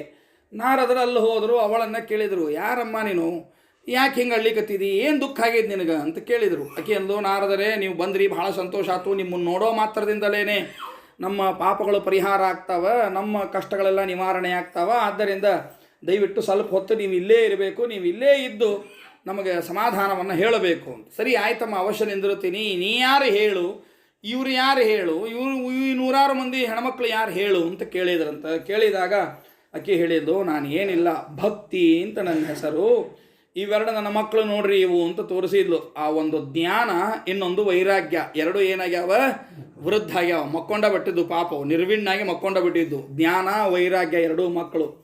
ಅನೇಕ ಹೆಣ್ಮಕ್ಳಂಗೆ ಸಮಾಧಾನ ಮಾಡ್ಲಿಕ್ಕೆ ಬಂದಾರೆ ಅಂದ್ರಲ್ಲ, ಇವ್ರು ಯಾರಂತ ತಿಳ್ಕೊಂಡಿರಿ, ಗಂಗಾದಿ ಸಕಲ ನದಿಗಳ ಅಭಿಮಾನಿ ದೇವತೆಗಳು. ಈ ಅಭಿಮಾನಿ ದೇವತೆಗಳು ಏನು ಮಾಡ್ಲಿಕ್ಕತ್ತಾರ ಅಂದ್ರೆ, ನಂಗೆ ಸಮಾಧಾನ ಮಾಡ್ಲಿಕ್ಕತ್ತಾರ. ಇರಲಿ ಸಮಾಧಾನ ಮಾಡ್ಕೋ, ಚಲೋ ಆಗ್ತದೆ, ಒಂದು ಟೈಮ್ ಚಲೋ ಬರ್ತದೆ ಅಂತ ಹಿಂಗೆ ಪಾಪ ಸಮಾಧಾನವನ್ನು ಮಾಡ್ಲಿಕ್ಕತ್ತಾರ. ಈ ರೀತಿಯಾಗಿ ಅದೇ ಇದನಿಗೆ ಏನೂ ನೆಮ್ಮದಿ ಇಲ್ದಂಗೆ ಆಗ್ಯದ. ಇಷ್ಟಕ್ಕೆ ನನ್ನ ಕತೆ ಮುಗೀತು ಅಂತ ತಿಳ್ಕೊಬೇಡ್ರಿ, ನನ್ನ ಕತೆ ಹೇಳ್ತೇನೆ ಕೇಳ್ರಿ. ನಾ ಎಲ್ಲಿ ಹುಟ್ಟಿದೆ, ಎಲ್ಲಿ ಬೆಳೆದೆ, ಎಲ್ಲಿ ನಾಶ ಆದೆ ಅನ್ನೋದನ್ನು ಹೇಳ್ತೇನೆ ಅಂತಕಿ ಹೇಳ್ತಾಳೆ. ಕರ್ನಾಟಕದ ಜನತೆ ನಾವು ಭಾಳ ಸಂತೋಷ ಪಡಬೇಕಾಗಿರ್ತಕ್ಕಂತಹ ಶ್ಲೋಕ ಅದು. ಓದ್ತೇನೆ ಕೇಳ್ರಿ. ಉತ್ಪನ್ನ ದ್ರಾವಿಡೇ ಸಾಹಂ ವೃದ್ಧಿಂ ಕರ್ನಾಟಕೇ ಗತ ಕ್ವಚಿನ್ ಮಹಾರಾಷ್ಟ್ರೇ ಗುರ್ಜರೇ ಜೀರ್ಣತಾಂ ಗತ. ದ್ರವಿಡ ದೇಶದಲ್ಲಿ ನಾನು ಹುಟ್ಟಿದೆ. ಯಾವ ಪ್ರದೇಶನೋ, ಒಟ್ಟು ದ್ರವಿಡದ ರಾಜ್ಯದಲ್ಲಿ ಯಾವುದೋ ಒಂದು ಪ್ರದೇಶದಲ್ಲಿ ಆಕೆ ಹುಟ್ಟಿದ್ಲು. ಭಕ್ತಿ, ಆಕೆ ಯಾರು, ಭಕ್ತಿ. ಹುಟ್ಟಿದ್ದೆಲ್ಲ ಹುಟ್ಟಿದ್ಲು, ದ್ರವಿಡ ದೇಶದಾಗ ಹುಟ್ಟಿದ್ಲು. ಬೆಳೆದ್ಲಂತ, ಎಲ್ಲ ಬೆಳೆದ್ಲು, ಕರ್ನಾಟಕೆ, ನಮ್ಮ ಕರ್ನಾಟಕದೊಳಗೆ ಬೆಳೆದ್ಲಂತಕಿ. ನಮ್ಮ ಶ್ರೀಮದ್ ಆನಂದ ತೀರ್ಥ ಭಗವತ್ಪಾದಾಚಾರ್ಯರು ಅವತಾರ ಮಾಡಿದ ಈ ಪ್ರದೇಶದಲ್ಲಿ ಭಕ್ತಿ ಅನ್ನೋದು ಬೆಳೀತು ಅಂತ ಅಕ್ಕಿ ಹೇಳ್ತಾಳೆ. ಅಲ್ಲ, ಕರ್ನಾಟಕದೊಳಗೆ ನಾನು ಬೆಳೆದೆ, ಭಾಳ ಬೆಳೆದೆ. ಮಹಾರಾಷ್ಟ್ರದೊಳಗೆ ಅಟ್ಟಟ್ಟ ಸ್ವಲ್ಪ ಬೆಳ್ಕೊಂಡೆ, ಪೂರ್ಣ ನಾಶ ಆದೆ, ಎಲ್ಲ ನಾಶ ಆದೆ. ಗುರ್ಜರೇ ಜೀರ್ಣತಾಂ ಗತ. ಗುಜರಾತ್ ಒಳಗೆ ಅಂತ ಹೇಳ್ತಾಳಕ್ಕೆ, ಪೂರ್ತಿ ಭಕ್ತಿ ಅನ್ನೋದು ಹೋಗಿಬಿಡುತ್ತಂತೆ ಅಲ್ಲೇ. ಮತ್ತು ನಿಮ್ಮದು ದೇಶ ವಿಭಜನೆ ಮಾಡಿದವರು ಅದೇ ಅಲ್ಲಿ ಅವರ ಅಲ್ಲೇನವರು. ಹಿಂಗೆ ಪಾಪ ಎಷ್ಟು ವಿಶಾಲವಾದ ನಮ್ಮ ದೇಶ ನಾಶ ಆಗಿದ್ದು ಅವರಿಂದನೇ ನಾಶ ಆಯ್ತು. ಮತ್ತು ಮೇಲ್ನೋಟಕ್ಕೊಂದು ಹೆಸರು ಬೇರೆ ಅದ, ಒಳಗೆಲ್ಲ ನಾಶ ಮಾಡಿದ್ದವರೇ ಇದ್ದಾರೆ. ಈ ಕ್ರಮದೊಳಗೆ ಪೂರ್ಣವಾಗಿ ಗುರ್ಜರ ದೇಶದಲ್ಲಿ ನಾನು ಮುಪ್ಪನ್ನು ಹೊಂದಿದ್ದೇನೆ. ಹಾಗೆ ಅಂತೂ ನಾನು ಮುಪ್ಪಾಗಿ ಹೋಗಿದ್ದೆ, ನನ್ನ ಮಕ್ಕಳು ಮುಪ್ಪಾಗಿ ಹೋಗಿದ್ದರು. ಹಂಗೆ ತೀರ್ಥಯಾತ್ರೆ ಮಾಡ್ತಾ ನಾವು ಇಲ್ಲೇ ಬಂದ್ವಿ. ಹೆಂಗೋ ಜೀವನವನ್ನು ತೆವಳ್ಕೋತ ಇಲ್ಲಿ ತನಕ ಬಂದ್ವಿ. ಈ ವೃಂದಾವನಕ್ಕೆ ಬಂದ್ಕೊಂಡು ನಾ ಯೌವನ ಭರಿತಳಾಗಿಬಿಟ್ಟೆ. ವೃಂದಾವನದೊಳಗೆ ನಾನು ಯೌವನಳಾಗಿಬಿಟ್ಟೆ, ಇವರು ಏನು ಯೌವನ ಅವಸ್ಥೆಗೆ ಬರ್ತಾ ಇಲ್ಲ ನನ್ನ ಮಕ್ಕಳು, ಅದು ಬಹಳ ದುಃಖ ಆಗಿದೆ ನನಗೆ, ಏನು ಮಾಡಬೇಕು ಹೇಳ್ರಿ. ಘೋರವಾಗಿರ್ತಕ್ಕಂತಹ ಈ ಕಲಿಯುಗದೊಳಗೆ ಸದಾಚಾರ ಇಲ್ಲ, ಯೋಗಾಭ್ಯಾಸ ಇಲ್ಲ, ತಪಸ್ಸಿಲ್ಲ, ಜನರೆಲ್ಲ ವಂಚನೆ ದುಷ್ಕರ್ಮಗಳಿಂದ ಕೂಡಿಕೊಂಡವರಿದ್ದಾರೆ. ಇಹ ಸಂತು ವಿಷೀದಂತಿ ಪ್ರಹೃಷ್ಯಂತಿ ಹ್ಯಸಾದವಃ ದತ್ತೇ ಧೈರ್ಯಂ ತೂಯೋ ಧೀಮಾನ್ ಸಧೀರ ಪಂಡಿತೋಥವಾ. ಕಲಿಯುಗದೊಳಗೆ ಹೆಂಗಿರ್ತದೆ ಅಂದ್ರೆ, ಸಜ್ಜನರು ಯಾರು ಇರ್ತಾರೋ ಅವ್ರಿಗೆ ಭಾಳ ದುಃಖ ಇರ್ತದೆ, ದುಷ್ಟರು ಯಾರು ಇರ್ತಾರೋ ಅವ್ರಿಗೆ ಭಾಳ ಆನಂದ ಇರ್ತದೆ. ಯಾವಾಗಲೂ ಕಲಿಯುಗದೊಳಗೆ ನೋಡಿ ಪಾಪ ಅವರು ಧರ್ಮಾಚರಣೆ ಮಾಡ್ಕೊಂಡಿರ್ತಾರೆ ರೀ, ಅವ್ರು ಆರಾಮಿರ್ತಾರೆ ಅಂತ ತಿಳ್ಕೊಬೇಡ್ರಿ. ಕಲಿಯುಗದೊಳಗೆ ಅವ್ರಿಗೆ ಭಾಳ ಕಷ್ಟ ಇರ್ತಾವೆ, ಏನು ಇಲ್ಲ ಸಲ್ಲದ ನೋವುಗಳೆಲ್ಲ ಅವ್ರಿಗೆ ಕೊಟ್ಬಿಡ್ತಾನಂತ ದೇವರು. ಭಾಳ ದುಷ್ಟರು ಯಾರು ಇರ್ತಾರಲ್ಲ ಅವ್ರಿಗೆ ಭಾಳ ಆನಂದ ಇರ್ತದಂತ, ಭಾಳ ಎಂಜಾಯ್ ಮಾಡ್ತಿರ್ತಾರಂತ ಅವರು. ಈ ರೀತಿಯಾಗಿ ಇರ್ತಾರೆ. ಅಷ್ಟೇ ಅಲ್ಲ, ಇಂಥದ್ರೊಳಗೆ ಏನು ಬಂದರೂ ನಾನು ನನ್ನ ಧರ್ಮ ಮಾರ್ಗವನ್ನು ಬಿಡುವುದಿಲ್ಲ ಅಂತ ಯಾವಂತಾನೋ ಅವನು ಮಾತ್ರ ಧೈರ್ಯವಂತ, ಬುದ್ಧಿವಂತ ಅಂತ ಕರೀತಾರೆ. ಅಂದವ್ರಂದ್ರೆ ಬೇಕಾದ ಅಂದವ್ರು ನಾನು ನಂದೇನದ ಇದು ಶಾಸ್ತ್ರ, ಈ ಶಾಸ್ತ್ರದ ಮಾರ್ಗವನ್ನು ಬಿಟ್ಟು ನಾನು ಇರುವುದಿಲ್ಲ ಅಂತ ಯಾರು ಇರ್ತಾರೋ ಬಹಳ ಬೆರಳಿಕೆಯಷ್ಟು ಜನ, ಅಂತಹ ಬುದ್ಧಿವಂತರು ಬಹಳ ಕಡಿಮೆ ಎಂಬುದಾಗಿ ಹೇಳ್ತಾಳೆ. ಏನಾಗಲಿಕ್ಕೆ ಇದಕ್ಕೊಂದು ಏನು ಮಾಡಬೇಕು ನೀವು ಹೇಳ್ರಿ ಎಂಬುದಾಗಿ ಹೇಳಿದಾಗ ಕೇಳ್ತಾನೆ ಒಂದು ಪ್ರಶ್ನೆಯನ್ನು ಕೇಳ್ತಾಳೆ ನಾರದರಿಗೆ. ನನಗೊಂದು ದೊಡ್ಡ ಪ್ರಶ್ನೆ ಕಾಡ್ಲಿಕ್ಕತ್ತದ. ಇಷ್ಟೆಲ್ಲ ಆಗಲಿಕ್ಕೆ ಕಾರಣ ಕಲಿಯುಗ. ಸತ್ಯ, ಈ ಕಲಿಯುಗ ಇಷ್ಟು ಬೆಳಿಲಿಕ್ಕೆ ಪರೀಕ್ಷಿತ ಮಹಾರಾಜ ಕಲಿಗಾಯಿ ಯಾಕಾದರೂ ಆಶ್ರಯ ಕೊಟ್ಟ? ಕೊಂದು ಬಿಟ್ಟಿದ್ರು ಮುಗಿದು ಹೋಗಿತ್ತಲ್ಲ, ಅವನನ್ನು ಕೊಲ್ಲಿಕ್ಕಂತ ಹೋಗಿದ್ನೌದಲ್ಲ, ಮತ್ತು ಯಾಕೆ ಆಶ್ರಯ ಕೊಟ್ಬಿಟ್ಟ ಅವಂಗ? ಸ್ವಲ್ಪ ಕೊಡಬಾರ್ದಿತ್ತಲ್ಲ ಅವ ಅಂದ್ಲು ಭಕ್ತಿದೇವಿ. ಆಗ ನಾರದರಂತಾರ, ಹಂಗಲ್ಲಮ್ಮ, ಯಾರು ಶರಣಾಗತರಾಗ್ತಾರೋ ಅವರಿಗೆ ರಕ್ಷಣೆ ಕೊಡಬೇಕಾದದ್ದು ಧರ್ಮ ಇರ್ತದೆ. ದೇವರೇ ಮಾಡಿದ್ದಲ್ಲೇನು ಕಲಿಯುಗ ಅಂಥೇಳಿ? ಕೃತಯುಗ, ತ್ರೇತಾಯುಗ, ದ್ವಾಪರ ಯುಗ, ಕಲಿಯುಗ ಅಂತ ಯಾರ ಮಾಡಿದರೆ ಅದನ್ನು? ಇಲ್ಲ, ದೇವರೇ ಮಾಡಿದ್ದು. ಆಯಾ ಯುಗಗಳಲ್ಲಿ ಆಯಾ ಧರ್ಮಗಳು ನಡಿಬೇಕು ಅನ್ನೋದೇ ಭಗವಂತನ ಇಚ್ಛಾ. ಅದು ಭಗವಂತನ ಇಚ್ಛಾದ ಪ್ರಕಾರ ನಡಿಬೇಕು. ಒಂದು, ಶರಣಾಗತರಾಗ್ಯಾರ ರಕ್ಷಣಾ ಮಾಡಬೇಕು. ಎರಡು, ಪರೀಕ್ಷಿತ ರಾಜನ ಒಂದು ಸ್ವಭಾವ ಹೇಳ್ತೇನೆ ಕೇಳು.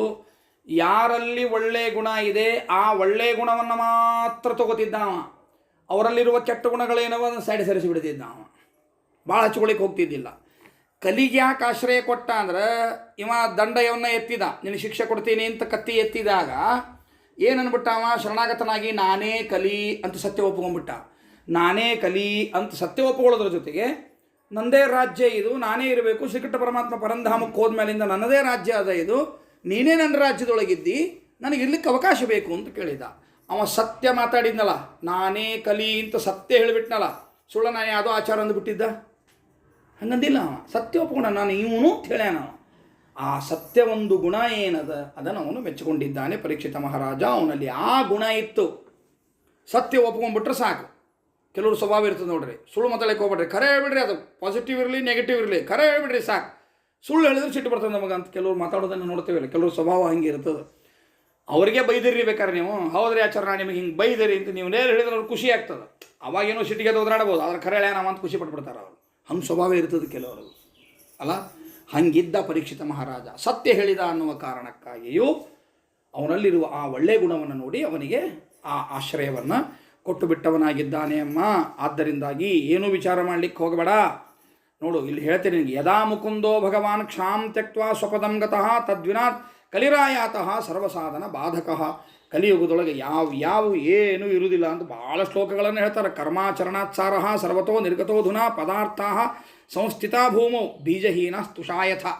ಎಲ್ಲ ಪದಾರ್ಥಗಳು ಕಲುಷಿತ ಪದಾರ್ಥಗಳೇ. ನಿಮಗೆ ಜೇನು ತುಪ್ಪನೂ ಪ್ಯೂರ್ ಸಿಗೋದಿಲ್ಲ, ತುಪ್ಪನೂ ಪ್ಯೂರ್ ಸಿಗೋದಿಲ್ಲ. ಯಾವ ಪ್ಯೂರ್ ಸಿಗ್ತಾವೆ? ಹೌದಲ್ಲ. ದೇವ್ರಿಗೊಂದು ಪಂಚಾಮೃತ ಮಾಡಬೇಕು ಅಂತ ನೀವು ಹೋದ್ರೆ ಹಾಲು ಶುದ್ಧ ಇಲ್ಲ. ನಾವು ಗೋಳಿ ಕಡೆ ತೊಗೋತೀವ್ರಿಪ್ಪ, ಪಂಚಾಮೃತಕ್ಕೆ ನಾವು ಗೌಳಿ ಕಡೆ ತೊಗೋತೀವಿ ಏನ್ರಿ? ಆ ಗೌಳಿ ಏನು ಶುದ್ಧ ಕೊಡ್ತಾನೆ ಅಂದ್ಕೊಂಡ್ರಿ? ಅವನು ಏನೋ ಅದು ಮಷಿನ್ ಹಚ್ಚೇ ಹಿಂಡ್ಕೊಳ ಅಂಥದ್ದು ಪಂಚಾಮೃತಕ್ಕೆ ಬರೋದೇ ಇಲ್ಲ. ಪಂಚಾಮೃತಕ್ಕೆ ಬರೋ ಹಾಲು ಯಾವುದು ಗೊತ್ತೇನು ನಿಮ್ಗೆ? ಸತ್ಯವಾಗಿ ದೇವರಿಗೆ ಸಮರ್ಪಣೆ ಮಾಡಲಿಕ್ಕೆ ಬರುವ ಹಾಲು ಯಾವುದು ಗೊತ್ತೇನು? ಕರ ಎಂಜಲ ಮಾಡಿದ ಕೆಚ್ಚಲಿನ ಹಾಲೇ. ಇವತ್ತು ಮಾಡೋದೇ ಇಲ್ಲ. ಫಸ್ಟ್ ಹಾಲು ಹಿಂಡೋ ಕ್ರಮ ಹೆಂಗಂದ್ರೆ, ಮೊದಲು ಕರ ಬಿಡ್ಬೇಕು, ಕರ ಒಂದು ಸರಿ ಕುಡಿಬೇಕು, ಕುಡಿದ ಮೇಲೆ ಕರ ಈ ಕಡೆ ಕಟ್ಟಬೇಕು, ಆಮೇಲೆ ಅದನ್ನು ಹಾಲು ಹಿಂಡಬೇಕು, ಮತ್ತು ಕರಕ್ಕೆ ಬಿಡಬೇಕು. ಅದೇನು ಈ ಪ್ರೊಸೆಸ್ ಒಳಗೆ ಏನು ಹಾಲು ಬಂದಿಲ್ಲ, ಆ ಹಾಲು ಮಾತ್ರ ದೇವರ ನೈವೇದ್ಯಕ್ಕೆ ಪಂಚಾಮೃತಕ್ಕೆ ಬರ್ತದೆ. ಆ ಹಾಲೇ ಹೆಪ್ಪಾಕಿದ್ದು ಮೊಸರು, ಆ ಹಾಲೇ ಹೆಪ್ಪಾಕಿದ್ದು ತುಪ್ಪ, ಅದು ಪಂಚಾಮೃತಕ್ಕೆ ಬರ್ತದೋ ಹೊರತು ನಂದಿನಿ ಪ್ಯಾಕೆಟ್ ತೊಗೊಂಬಂದ್ಬಿಡ್ತೀನಿ, ಹಾಲು ಅದ, ತುಪ್ಪನೂ ಅದ, ಮೊಸರು ಅದ, ಎಲ್ಲ ಶುದ್ಧತೆ ಅದ. ಕಲಿಯುಗದಲ್ಲಿ ಯಾವ ಪದಾರ್ಥಗಳು ಶುದ್ಧ ಇಲ್ಲ. ರೇಷ್ಮೆ ಬಟ್ಟೆ, ಆಚಾರ್ಯಗೆ ಒಂದು ರೇಷ್ಮೆ ಮಡಿ ಕೊಡೋಣ್ರಿ, ಕೊಡ್ತೀರಿ ಖರೆ. ಆ ರೇಷ್ಮೆ ಬೇಡ ನನಗೆ ಕೊಡೋದು ಬಿಡ್ರಿ, ಹೋಲೆ ನೀವ ರೇಷ್ಮೆ ಸೀರೆ ರೇಷ್ಮೆ ಮಡಿ ತೊಗೋತೀರಿ ಅಂದರೂ ಸಹಿತ 1,000-1,500 ರೂಪಾಯಿದಿಂದ ರೇಷ್ಮೆ ಶುರು ಆಗಿದ್ದು 20,000 30,000 ತನಕನೂ ರೇಷ್ಮೆ ಹೌದಲ್ಲ. ಕೇಳ್ರಿ ಅವಾಗ ಯಾಕೋ ಇದು ರೇಷ್ಮೆ ಅಂತಿ ಅದು ರೇಷ್ಮೆ ಅಂತಿ ಏನು ವೆರೈಟಿ ಅಂತ ಕೇಳ್ರಿ, ಹೌದಲ್ಲ? ಹೇಳ್ತಾನಿಲ್ಲ ನಾವು. 6 ನೂಲು 3 ನೂಲು 1 ನೂಲು ಆ ಕ್ಯಾಲ್ಕುಲೇಷನ್ ಹೇಳ್ತಾನವ. ಇದು 1 ನೂಲಿಂದ ನೋಡ್ರಿ ಬರೀ 1 ನೂಲು ರೇಷ್ಮೆ ಅದ, ಮಿಕ್ಕದ್ದೆಲ್ಲ ರೇಷ್ಮೆ ಹೋಲುವ ನೂಲುಗಳವ. ಅದಕ್ಕೆ ನಿಮಗೆ 1,500 ಸಿಗ್ಲಿಗತ್ತದ ಇದು ಅಂತ ನಾವು. 10,000 ಯಾಕೆ ಸಿಗ್ಲಿಗತ್ತದ ಇದು? 6ಕ್ಕೆ 6 6 ಹಿಂಗೆ ಏನು ಪಟ್ಟಿ ಬರ್ತಾವ ಅಷ್ಟೂ ನೂಲು ರೇಷ್ಮೆನ ಅವ, ಅದಕ್ಕೆ ಹಂಗದ ಅಂತ ನಾವು. ಹೌದಾ? ಅಂದ್ರೆ ಸಾಣಿಕಲ್ಲು ಪೂಜೆಗೆ ಅಂತ ಸಾಣಿಕಲ್ಲು ಇಟ್ಕೋತೀವಿ, ಒರಿಜಿನಲ್ ಸಾಣಿಕಲ್ಲು ಎಲ್ಲದ ಸಿಗುದಿಲ್ಲ. ಶಾಲಿಗ್ರಾಮ ಅಂತ ಇಟ್ಕೋತೀರಿ, ಎಲ್ಲದ ಒರಿಜಿನಲ್ ಶಾಲಿಗ್ರಾಮ ಇವತ್ತು? ಹೌದಲ್ಲ? ಎಷ್ಟು ಕಷ್ಟ ಅದ, ಹೌದಲ್ಲ? ಅಲ್ರಿ ಆಚಾರ ನಾ ಹರಿದ್ವಾರದಾಗ ತೊಗೊಂಡು ಬಂದೇನ್ರಿ ಅಂತಾನೆ ಪಾಪ. ಹರಿದ್ವಾರದಾಗ ತಂದದ್ದೇ ಬೋಕಸ್ ತಂದಿರ್ತಾನೆ. ಎಷ್ಟು ಕಷ್ಟ ಅದಲ್ಲ, ಯಾವ ಒರಿಜಿನಲ್ ಸಿಗುವುದಿಲ್ಲ, ಅಷ್ಟು ಕಷ್ಟ ಇದೆ ಕಲಿಯುಗದಲ್ಲಿ. ಭಾಳ ಹೇಳ್ಯಾರ, ಭಾಳ ಹೇಳಕ್ಕೆ ಹೋಗಿಲ್ಲ. ಪಂಡಿತಾಸ್ತು ಕಲತ್ರೇಣ ರಮಂತೆ ಮಹಿಷಾ ಇವ ಪುತ್ರಸ್ಯೋತ್ಪಾದನೆ ದಕ್ಷ ಅದಕ್ಷ ಮುಕ್ತಿ ಸಾಧನೆ. ಯಾಕೆ ಹಂಗಾಗ್ಲಿಕ್ಕತ್ತದ ಅಂದ್ರೆ ಇದಕ್ಕಾಗ್ಲಿಕ್ಕತ್ತದ. ಪಂಡಿತರೆಲ್ಲರೂ ಕೂಡ ಎಮ್ಮಿಗತೆ ಇದ್ದಾರ ಅಂತ ಬೈತಾರ. ಪಂಡಿತರೆಲ್ಲ ಅಂದರೆ ಹೆಂಗಿದ್ದಾರೆ ಇವರು? ಮಹಿಷಾಹ ಇವ. ಮಹಿಷ ಅಂದ್ರೆ ಕ್ವಾಣ ಇದ್ದಂಗವ ಅಟ್ಟೆ ಇವು, ಬೇರೆ ಏನು ಇವ್ರ ಕಡೆಯಿಂದ ಕೆಲಸ ಆಗುವುದಿಲ್ಲ. ಜ್ಞಾನ ಭಕ್ತಿ ವಿರಕ್ತಿಗಳನ್ನು ಪ್ರಚಾರ ಮಾಡಬೇಕು ಅಂತ ಅನ್ನೋದೇನ ಅದರ ಬಗ್ಗೆ ದೀಕ್ಷಾಗಿಂತಲೂ ಕೂಡ ಮಕ್ಕಳನ್ನು ಹುಟ್ಟಿಸ್ಕೋತ ಹೊರಟು ಬಿಟ್ಟಾರ ಅಷ್ಟೇನೆ, ಬೇರೆ ಇನ್ನೇನೇನೂ ಇಲ್ಲ. ಕ್ರೂರ ಕರ್ಮಿಗಳಾಗಿದ್ದಾರೆ. ಆದ್ದರಿಂದ ಈ ರೀತಿಯಾಗಿ ನನಗೆ ತೊಂದರೆಯಾಗಿದೆ, ಏನು ಮಾಡಬೇಕು ನೀವೇ ಹೇಳ್ರಿ ಎಂಬುದಾಗಿ ಹೇಳಿದಾಗ ನಾರದರು ಹೇಳ್ತಾರೆ, ವೃಥಾ ಖೇದೇಸೆ ಬಾಲೆ ಅಹೋ ಚಿಂತಾತುರ ಕಥಂ ಶ್ರೀಕೃಷ್ಣ ಚರಣಾಂಭೋಜಂ ಸ್ಮರ ದುಃಖಂ ಗಮಿಷ್ಯತಿ. ಏನು ವಿಚಾರ ಮಾಡಲಿಕ್ಕೆ ಹೋಗಬೇಡಮ್ಮ, ಶ್ರೀಕೃಷ್ಣ ಪರಮಾತ್ಮನ ಸ್ಮರಣೆಯನ್ನು ಮಾಡು, ಎಲ್ಲವೂ ದುಃಖವು ದೂರವಾಗ್ತದೆ ಎಂಬುದಾಗಿ ತಿಳಿಸಿಕೊಡುತ್ತಾರೆ. ಕೃತ ತ್ರೇತ ದ್ವಾಪರ ಯುಗ, ಈ 3 ಯುಗಗಳಲ್ಲಿ ಜ್ಞಾನ ವೈರಾಗ್ಯ ಇವೆಲ್ಲ ಮುಕ್ತಿ ಸಾಧನಗಳು ಅಂತ ತಿಳ್ಕೊಂಡಿದ್ರು. ಕಲಿಯುಗದಲ್ಲಿ ಹಂಗಲ್ಲ, ಜ್ಞಾನ ವೈರಾಗ್ಯಗಳು ಕಡಿಮೆ ಇದ್ದರೂ ಪರವಾಗಿಲ್ಲ, ಭಕ್ತಿ ಏನದ ಇದು ಬಹಳ ಶ್ರೇಷ್ಠ ಸಾಧನವಾಗಿದೆ ಎಂಬುದಾಗಿ ತಿಳಿಸಿಕೊಡ್ತಾರೆ. ಇಂತಹ ಭಗವಂತ ನಿನ್ನನ್ನು ಯಾಕೆ ಹುಟ್ಟಿಸಿದ, ಭಕ್ತಿಯನ್ನು ಯಾಕೆ ಹುಟ್ಟಿಸಿದ ಅಂತ ಅನ್ನೋ ವಿಚಾರವನ್ನು ತಿಳಿಸಿಕೊಡ್ತಾರೆ. ಅಮ್ಮ ನೋಡು ಹಿಂಗದ ನಿನ್ನ ಯಾಕೆ ಭಗವಂತ ಹುಟ್ಟಿಸಿದ ಅಂದ್ರೆ ಭಕ್ತಿ ಅನ್ನೋದು ಎಲ್ಲರೊಳಗೂ ಹೋಗಬೇಕು ಅನ್ನೋ ಕಾರಣದಿಂದ ನಿನ್ನನ್ನು ಭಗವಂತ ಹುಟ್ಟಿಸಿದ್ದಾನೆ. ಅನಂತರದಲ್ಲಿ ನಿನಗೆ ಆಜ್ಞೆಯನ್ನು ಮಾಡಿದ, ನನ್ನ ಭಕ್ತರು ಯಾರಿದ್ದಾರೋ ಅವರನ್ನೆಲ್ಲ ರಕ್ಷಣೆ ಮಾಡಿ ನೀನು ಅಂತ ಹೇಳಿದ. ಆಗ ನೀ ಎಲ್ಲರ ಮನಸ್ಸಿನೊಳಗೆ ಹೋದಿ, ಅವರವರಿಗೆ ಏನೇನು ಸಾಧ್ಯ ಅದನೋ ಆ ಕ್ರಮದೊಳಗೆ ಭಕ್ತಿಯನ್ನು ನೀನು ಜಾಗೃತ ಮಾಡ್ಕೋತ ಹೋದಿ. ಭಕ್ತಿ ಎಲ್ಲರಿಗೂ ಹೋಗ್ಯದ ಅಂತೇನು ಹೇಳಲಿಕ್ಕೆ ಹೋಗಬೇಡ, ಜ್ಞಾನ ವೈರಾಗ್ಯಗಳು ಹೋಗ್ಯಾವ, ಆದರೆ ಭಕ್ತಿ ಏನದ ಅಷ್ಟು ಹೋಗಿಲ್ಲ. ಹೀಗಾಗಿ ನೀನು ಸ್ಥಿರವಾಗಿ ಇದ್ದಿ. ಈಗ ನಿನ್ನ ಮಕ್ಕಳು ಬಹಳ ಬರಬೇಕಾದ್ರೆ ಏನು ಮಾಡಬೇಕು, ಎಚ್ಚರ ಆಗಲಿಕ್ಕೆ ಏನು ಮಾಡಬೇಕು, ಅವರು ಮತ್ತೆ ಶ್ರೇಷ್ಠವಾಗಿರ್ತಕ್ಕಂಥ ಮತ್ತೆ ಯೌವನವನ್ನು ಪಡೀಲಿಕ್ಕೆ ಶಕ್ತಿಯನ್ನು ಪಡೀಲಿಕ್ಕೆ ಏನು ಮಾಡಬೇಕು ಅನ್ನೋದ್ರ ಬಗ್ಗೆ ಯೋಚನೆಯನ್ನು ಮಾಡೋಣ. ಏನು ವಿಚಾರ ಮಾಡಲಿಕ್ಕೆ ಹೋಗಬೇಡ, ಭಕ್ತಿನೇ ಕಲೋ ಭಕ್ತಿ ಭಕ್ತಿಯ ಕೃಷ್ಣ ಪುರಸ್ಥಿತ. ಕಲಿಯುವುದೊಳಗೆ ಭಕ್ತಿ ಒಂದೇ, ನೀ ಜ್ಞಾನ ನೋಡ್ಲಿಕ್ಕೆ ಹೋಗಬೇಡ, ವೈರಾಗ್ಯ ನೋಡ್ಲಿಕ್ಕೆ ಹೋಗಬೇಡ. ವೈರಾಗ್ಯನೂ ಕಡಿಮೆನೇ ಇರ್ತದೆ, ಯಾರ ಕಡೆ ನೀವು ಹೋಗ್ತೀಯ ಅಲ್ಲೊಂದು ದೋಷ ಕಂಡೇ ಬಿಡ್ತದೆ ಕಲಿಯುಗ ಅದು. ಅದಕ್ಕೆ ಭಾಳ ದೋಷಗಳನ್ನೇ ನೋಡ್ತಾ ಹೋಗ್ಲಿಕ್ಕೆ ಹೋಗಬೇಡ. ಜ್ಞಾನ ನೋಡ್ಲಿಕ್ಕೂ ಹೋಗಬೇಡ, ವೇರಿಯೇಷನ್ ಆಗೇ ಬಿಡ್ತದ. ಅದು ಇವ್ರ ಕಡೆಯಿಂದ ಇವ್ರ ಕಡೆಗೆ ಜ್ಞಾನ ವೇರಿಯೇಷನ್ನು ಆಗೇ ಬಿಡ್ತದ. ಅದಕ್ಕೆ ಅದನ್ನು ನೋಡ್ಲಿಕ್ಕೆ ಹೋಗಬೇಡ. ಭಕ್ತಿ ಅದ ಇಲ್ಲ ನೋಡು, ಆ ಭಕ್ತಿಯಿಂದ ಅವ್ರು ಏನು ಮಾಡ್ತಾರಿಲ್ಲೋ ಸಾಕು, ಅವರೊಳಗೆ ನೀನಿದ್ದು ಪುಷ್ಟಿಯನ್ನು ಕೊಡಬೇಕಮ್ಮ. ಇನ್ನಿನ ಮಕ್ಕಳದೇನದ ವಿಚಾರವನ್ನು ಮಾಡೋಣ ಅಂತ ಇಷ್ಟ ಹೇಳಿ ಅಲ್ಲಿಂದ ಬರ್ತಾರ. ಪಾಪ ಇವರಿಗೆ ಸಮಾಧಾನನೇ ಇರಲಿಲ್ಲ. ಆವಾಗ ಅಶರೀರವಾಣಿ ಆಗ್ತದೆ. ಆಕಾಶವಾಣಿಯೊಳಗೆ ಏನಿಲ್ಲ, ಒಂದು ಸತ್ಕಾರ್ಯವನ್ನು ನೀನು ಮಾಡು. ಸತ್ಕಾರ್ಯವನ್ನು ಮಾಡಿದಾಗ ನಿನಗೆ ಈ 2 ಮಕ್ಕಳು ಏನವ ಮತ್ತು ಚಿರಂಜೀವಿಗಳಾಗಿ ನಿಲ್ತಾರೆ, ಅಂದರೆ ಯೌವನ ಭರಿತರಾಗಿ ನಿಲ್ತಾರೆ ಅಂತ ಹೇಳ್ತಾರೆ. ಹೇಳಿದುಕೊಂಡು ಏನು ಸತ್ಕಾರ್ಯ ಮಾಡಬೇಕು, ಆಕಾಶವಾಣಿ ಹೇಳದ ಎಲ್ಲ ಋಷಿಮುನಿಗಳಿಗೂ ಕೇಳ್ತದ, ಆಕಿಗೂ ಕೇಳ್ತದ, ನಾರದರಿಗೂ ಕೇಳ್ತದೆ. ಖರೆ ಸತ್ಕಾರ್ಯವನ್ನು ಮಾಡಬೇಕಲ್ಲ, ಏನು ಸತ್ಕಾರ್ಯವನ್ನು ಮಾಡಬೇಕು ಅಂತ ನಾರದರಿಗೆ ಪ್ರಶ್ನೆ ಬರ್ತದೆ. ಪಾಪ ಏನಾದರೂ ಅವರಿಗೆ ಉತ್ತರ ತಿಳಿಯುವುದಿಲ್ಲ ಅಂತ ನಾಟಕ ಮಾಡ್ತಾರೆ ಅಷ್ಟೇನೆ, ಅವರಿಗೆಲ್ಲ ಗೊತ್ತಿರೋಂಗಿಲ್ಲ ಅಂತ ಹಿಂಗೇನು ಅಭಿಪ್ರಾಯ ಮಾಡಬಾರ್ದು. ಭಾಗವತದ ಒಂದು ಮಹತ್ವವನ್ನು ತೋರಿಸಲಿಕ್ಕಾಗಿ ಇರುವ ಒಂದು ನಾಟಕ ಇದು ಅಷ್ಟೇನೆ. ಸರಿ, ಹಂಗಾರೆ ಏನು ಮಾಡಬೇಕು ಅಂತ ವಿಚಾರ ಮಾಡ್ಕೋತ ಹೊರಡ್ತಾರೆ. ಪಾಪ ಅನೇಕ ಋಷಿಮುನಿಗಳನ್ನು ಕೇಳ್ತಾರಂತ, ಏನು ಮಾಡಲಿ ಅಂತ. ಕಷ್ಟಪ ಅಂತಾರಂತ ಕೆಲವರು ನನಗೆ ಗೊತ್ತಿಲ್ಲಪ್ಪ ಅಂತಾರಂತ. ಕೆಲವರು ಈ ಪ್ರಶ್ನೆ ಕೇಳ್ತಾನೆ, ಸರಿಯೋ ಮಾರಾಯ ಅಂತ ಅಲ್ಲಿಂದ ಓಡಿ ಹೋಗ್ಬಿಡ್ತಾರಂತ. ಹಿಂಗೆ ಅನೇಕ ವಿಧದ ನಡೀತಾವ ಘಟನೆಗಳು ಅಂತ ಹೇಳ್ತಾರೆ. ಕೊನೆಗೆ ಪಾಪ ಏನೂ ಇಲ್ಲದ ಜೀವ ಕಳ್ಕೊಂಡಂತೆ ನಾರದರು ಬದರಿಯಲ್ಲಿ ಕುಳಿತುಕೊಂಡಿರುತ್ತಾರೆ. ಬದರಿ ಒಳಗೆ ತಪಸ್ಸು ಮಾಡಿ ಇದಕ್ಕೇನು ಪರಿಹಾರವನ್ನು ಕೇಳಬೇಕು ಅಂತ ಕೂತ್ಕೊಂಡಾಗ ಈ ಸನಕಾದಿಗಳು ಬಂದು ಯಾಕೆ ಹಿಂಗೆ ಕೂತ್ಕೊಂಡಿರಿ ಅಂತ ಕೇಳಿದರು. ಇವರು ಸಪ್ತಾಹ ಯಾಕೆ ಮಾಡಿದರು ಅಂದರೆ ಈ ಕಾರಣಕ್ಕಾಗಿ ಸಪ್ತಾಹ ಅಲ್ಲಿ ನಡೀತು. ಆಗ ಸನಕಾದಿಗಳು ಕೇಳ್ತಾರೆ ಯಾಕೆ ಹಿಂಗಾಗ್ಯದ ಅಂತ ಕೇಳ್ತಾರೆ ನಾರದರಿಗೆ. ನಾರದರು ಇಷ್ಟೆಲ್ಲ ಹೇಳಿದಾಗ ಸನಕಾದಿಗಳು ಅಂತಾರೆ ಏನಿಲ್ಲ, ಒಳ್ಳೆ ಸತ್ಕರ್ಮ ಮಾಡಬೇಕು ಅಂದರೆ ಬೇರೆ ಯಾವುದೂ ಅಲ್ಲ, ಸಪ್ತಾಹ ಕ್ರಮದಲ್ಲಿ ಭಾಗವತವನ್ನು ಮಾಡಬೇಕು, ಅಂದಾಗ ಮಾತ್ರ ಅವರು ಚಿಗುರಿ ನಿಲ್ತಾರೆ ಎಂಬುದಾಗಿ ಹೇಳ್ತಾರೆ. ಸರಿ, ಹಂಗಾರೆ ಎಲ್ಲಿ ಈ ಸಪ್ತಾಹವನ್ನು ಮಾಡಬೇಕು? ನಾರದರು ಸುಮ್ಮನೆ ಗೊತ್ತಿಲ್ಲದವ್ರ ಗತೆ ಪ್ರಶ್ನೆ ಮಾಡ್ತಾರೆ. ವೇದಗಳಲ್ಲಿ ಇಲ್ಲದ ಈ ಶಕ್ತಿ ಏನಾಗಿರ್ತಾವ್ರು ಮಲ್ಕೊಂಡಿರ್ತಾರಲ್ಲ, ಶಕ್ತಿಹೀನರಾಗಿ ಮಲ್ಕೊಂಡಾಗ ನಾರದರು ವೇದಗಳನ್ನು, ಭಗವದ್ಗೀತೆಯನ್ನು, ಮಹಾಭಾರತವನ್ನು ಓದ್ತಾರೆ. ಅವ್ರ ಕಿವಿ ಒಳಗೆ ಹೇಳ್ತಾರೆ. ಅವಾಗ ಒಂದು ಕ್ಷಣ ಎದ್ದಿರ್ತಾರೆ. ಅವರು ಮಲ್ಕೊಂಡವ್ರು ಒಂದು ಕ್ಷಣ ಹೇಳ್ತಾರೆ, ಎದ್ದು ಮತ್ತೆ ಮಲಗಿ ಬಿಡ್ತಾರೆ ಅವರು. ಹಿಂಗಾಗ್ಯದ ಅಂದಮೇಲೆ ಈಗ ಭಾಗವತ ಹೇಳಿದರೆ ಹೆಂಗೆ ಹೇಳ್ತಾರೆ ಅವರು? ಯಾಕಂದ್ರೆ ವೇದಗಳ ಸಾರವೇ ಭಾಗವತ. ನೀವು ಭಾಗವತದಿಂದ ಹೇಳ್ತಾರ ಅಂತ ನೀವು ಹೇಳಕತ್ತೀರಿ ಸನಕಾದಿಗಳೇ, ಆದರೆ ವೇದಗಳ ಸಾರವೇ ಭಾಗವತ. ಆ ವೇದಗಳನ್ನು ಓದಿದರೆ ಎದ್ದಿಲ್ಲ ಅಂದ್ರೆ ಅದನ್ನು ಸಾರ ಹೇಳಿದಾಗ ಹೆಂಗೆ ಹೇಳ್ತಾರೆ ಅವರು? ಆದ್ದರಿಂದ ನನಗದು ದೊಡ್ಡ ಪ್ರಶ್ನೆ ಇದೆ ಅಂತಾರೆ ನಾರದರು. ಆಗ ಬಹಳ ಉತ್ತಮವಾದ ಉದಾಹರಣೆಯನ್ನು ಹೇಳ್ತಾರೆ. ನೋಡ್ರಪ್ಪ, ಒಂದು ಕಬ್ಬಿನ ಗಿಡ ಅದ. ನಾರದರಿಗೆ ಹೇಳ್ತಾರೆ ಸನಕಾದಿಗಳು, ಒಂದು ಕಬ್ಬಿನ ಗಿಡ ಅದ. ಆ ಕಬ್ಬಿನ ಗಿಡದೊಳಗೆ ಎಲ್ಲ ಕಡೆಗೂ ಕಬ್ಬಿನ ರಸ ಅದ. ಆದರೆ ಆ ಕಬ್ಬನ್ನು ಹಿಂಡಿ ಅದರ ರಸ ತೆಗೆದಾಗ ಏನು ಸ್ವಾದ ಅದ, ಕಬ್ಬು ಜಗಿಬೇಕಾದ್ರೆ ಆ ರಸ ಇರುವುದಿಲ್ಲ. ಹೌದಾ? ಆ ಸ್ವಾದ ಅನ್ನಿಸ್ತದ. ಕಬ್ಬಿನ ಹಾಲು ಕುಡಿಬೇಕಾದ್ರೆ ಏನು ನಿಮಗೊಂದು ಟೇಸ್ಟ್ ಕೊಡ್ತದೆ, ಅದು ಕಬ್ಬು ತಿನ್ನಬೇಕಾದ್ರೆ ಆ ಟೇಸ್ಟ್ ಅನಿಸೋದಿಲ್ಲ. ಹಾಲಿನೊಳಗೆ ತುಪ್ಪ ಅದ, ಸತ್ಯ. ಹಾಲಿನೊಳಗಿರುವ ತುಪ್ಪವನ್ನು ಬೇರ್ಪಡಿಸಿದಾಗ ಮಾತ್ರ ಆ ತುಪ್ಪದ ರುಚಿ ಗೊತ್ತಾಗ್ತದೋ ವಿನಃ ಹಾಲೇ ಕುಡಿದಾಗ ಆ ರುಚಿ ಗೊತ್ತಾಗ್ತದೆ, ತುಪ್ಪದ ರುಚಿ ಗೊತ್ತಾಗ್ತದೆ, ಮಜ್ಜಿಗೆ ರುಚಿ ಗೊತ್ತಾಗ್ತದೆ, ಬೆಣ್ಣೆ ರುಚಿ ಗೊತ್ತಾಗೋದಿಲ್ಲ.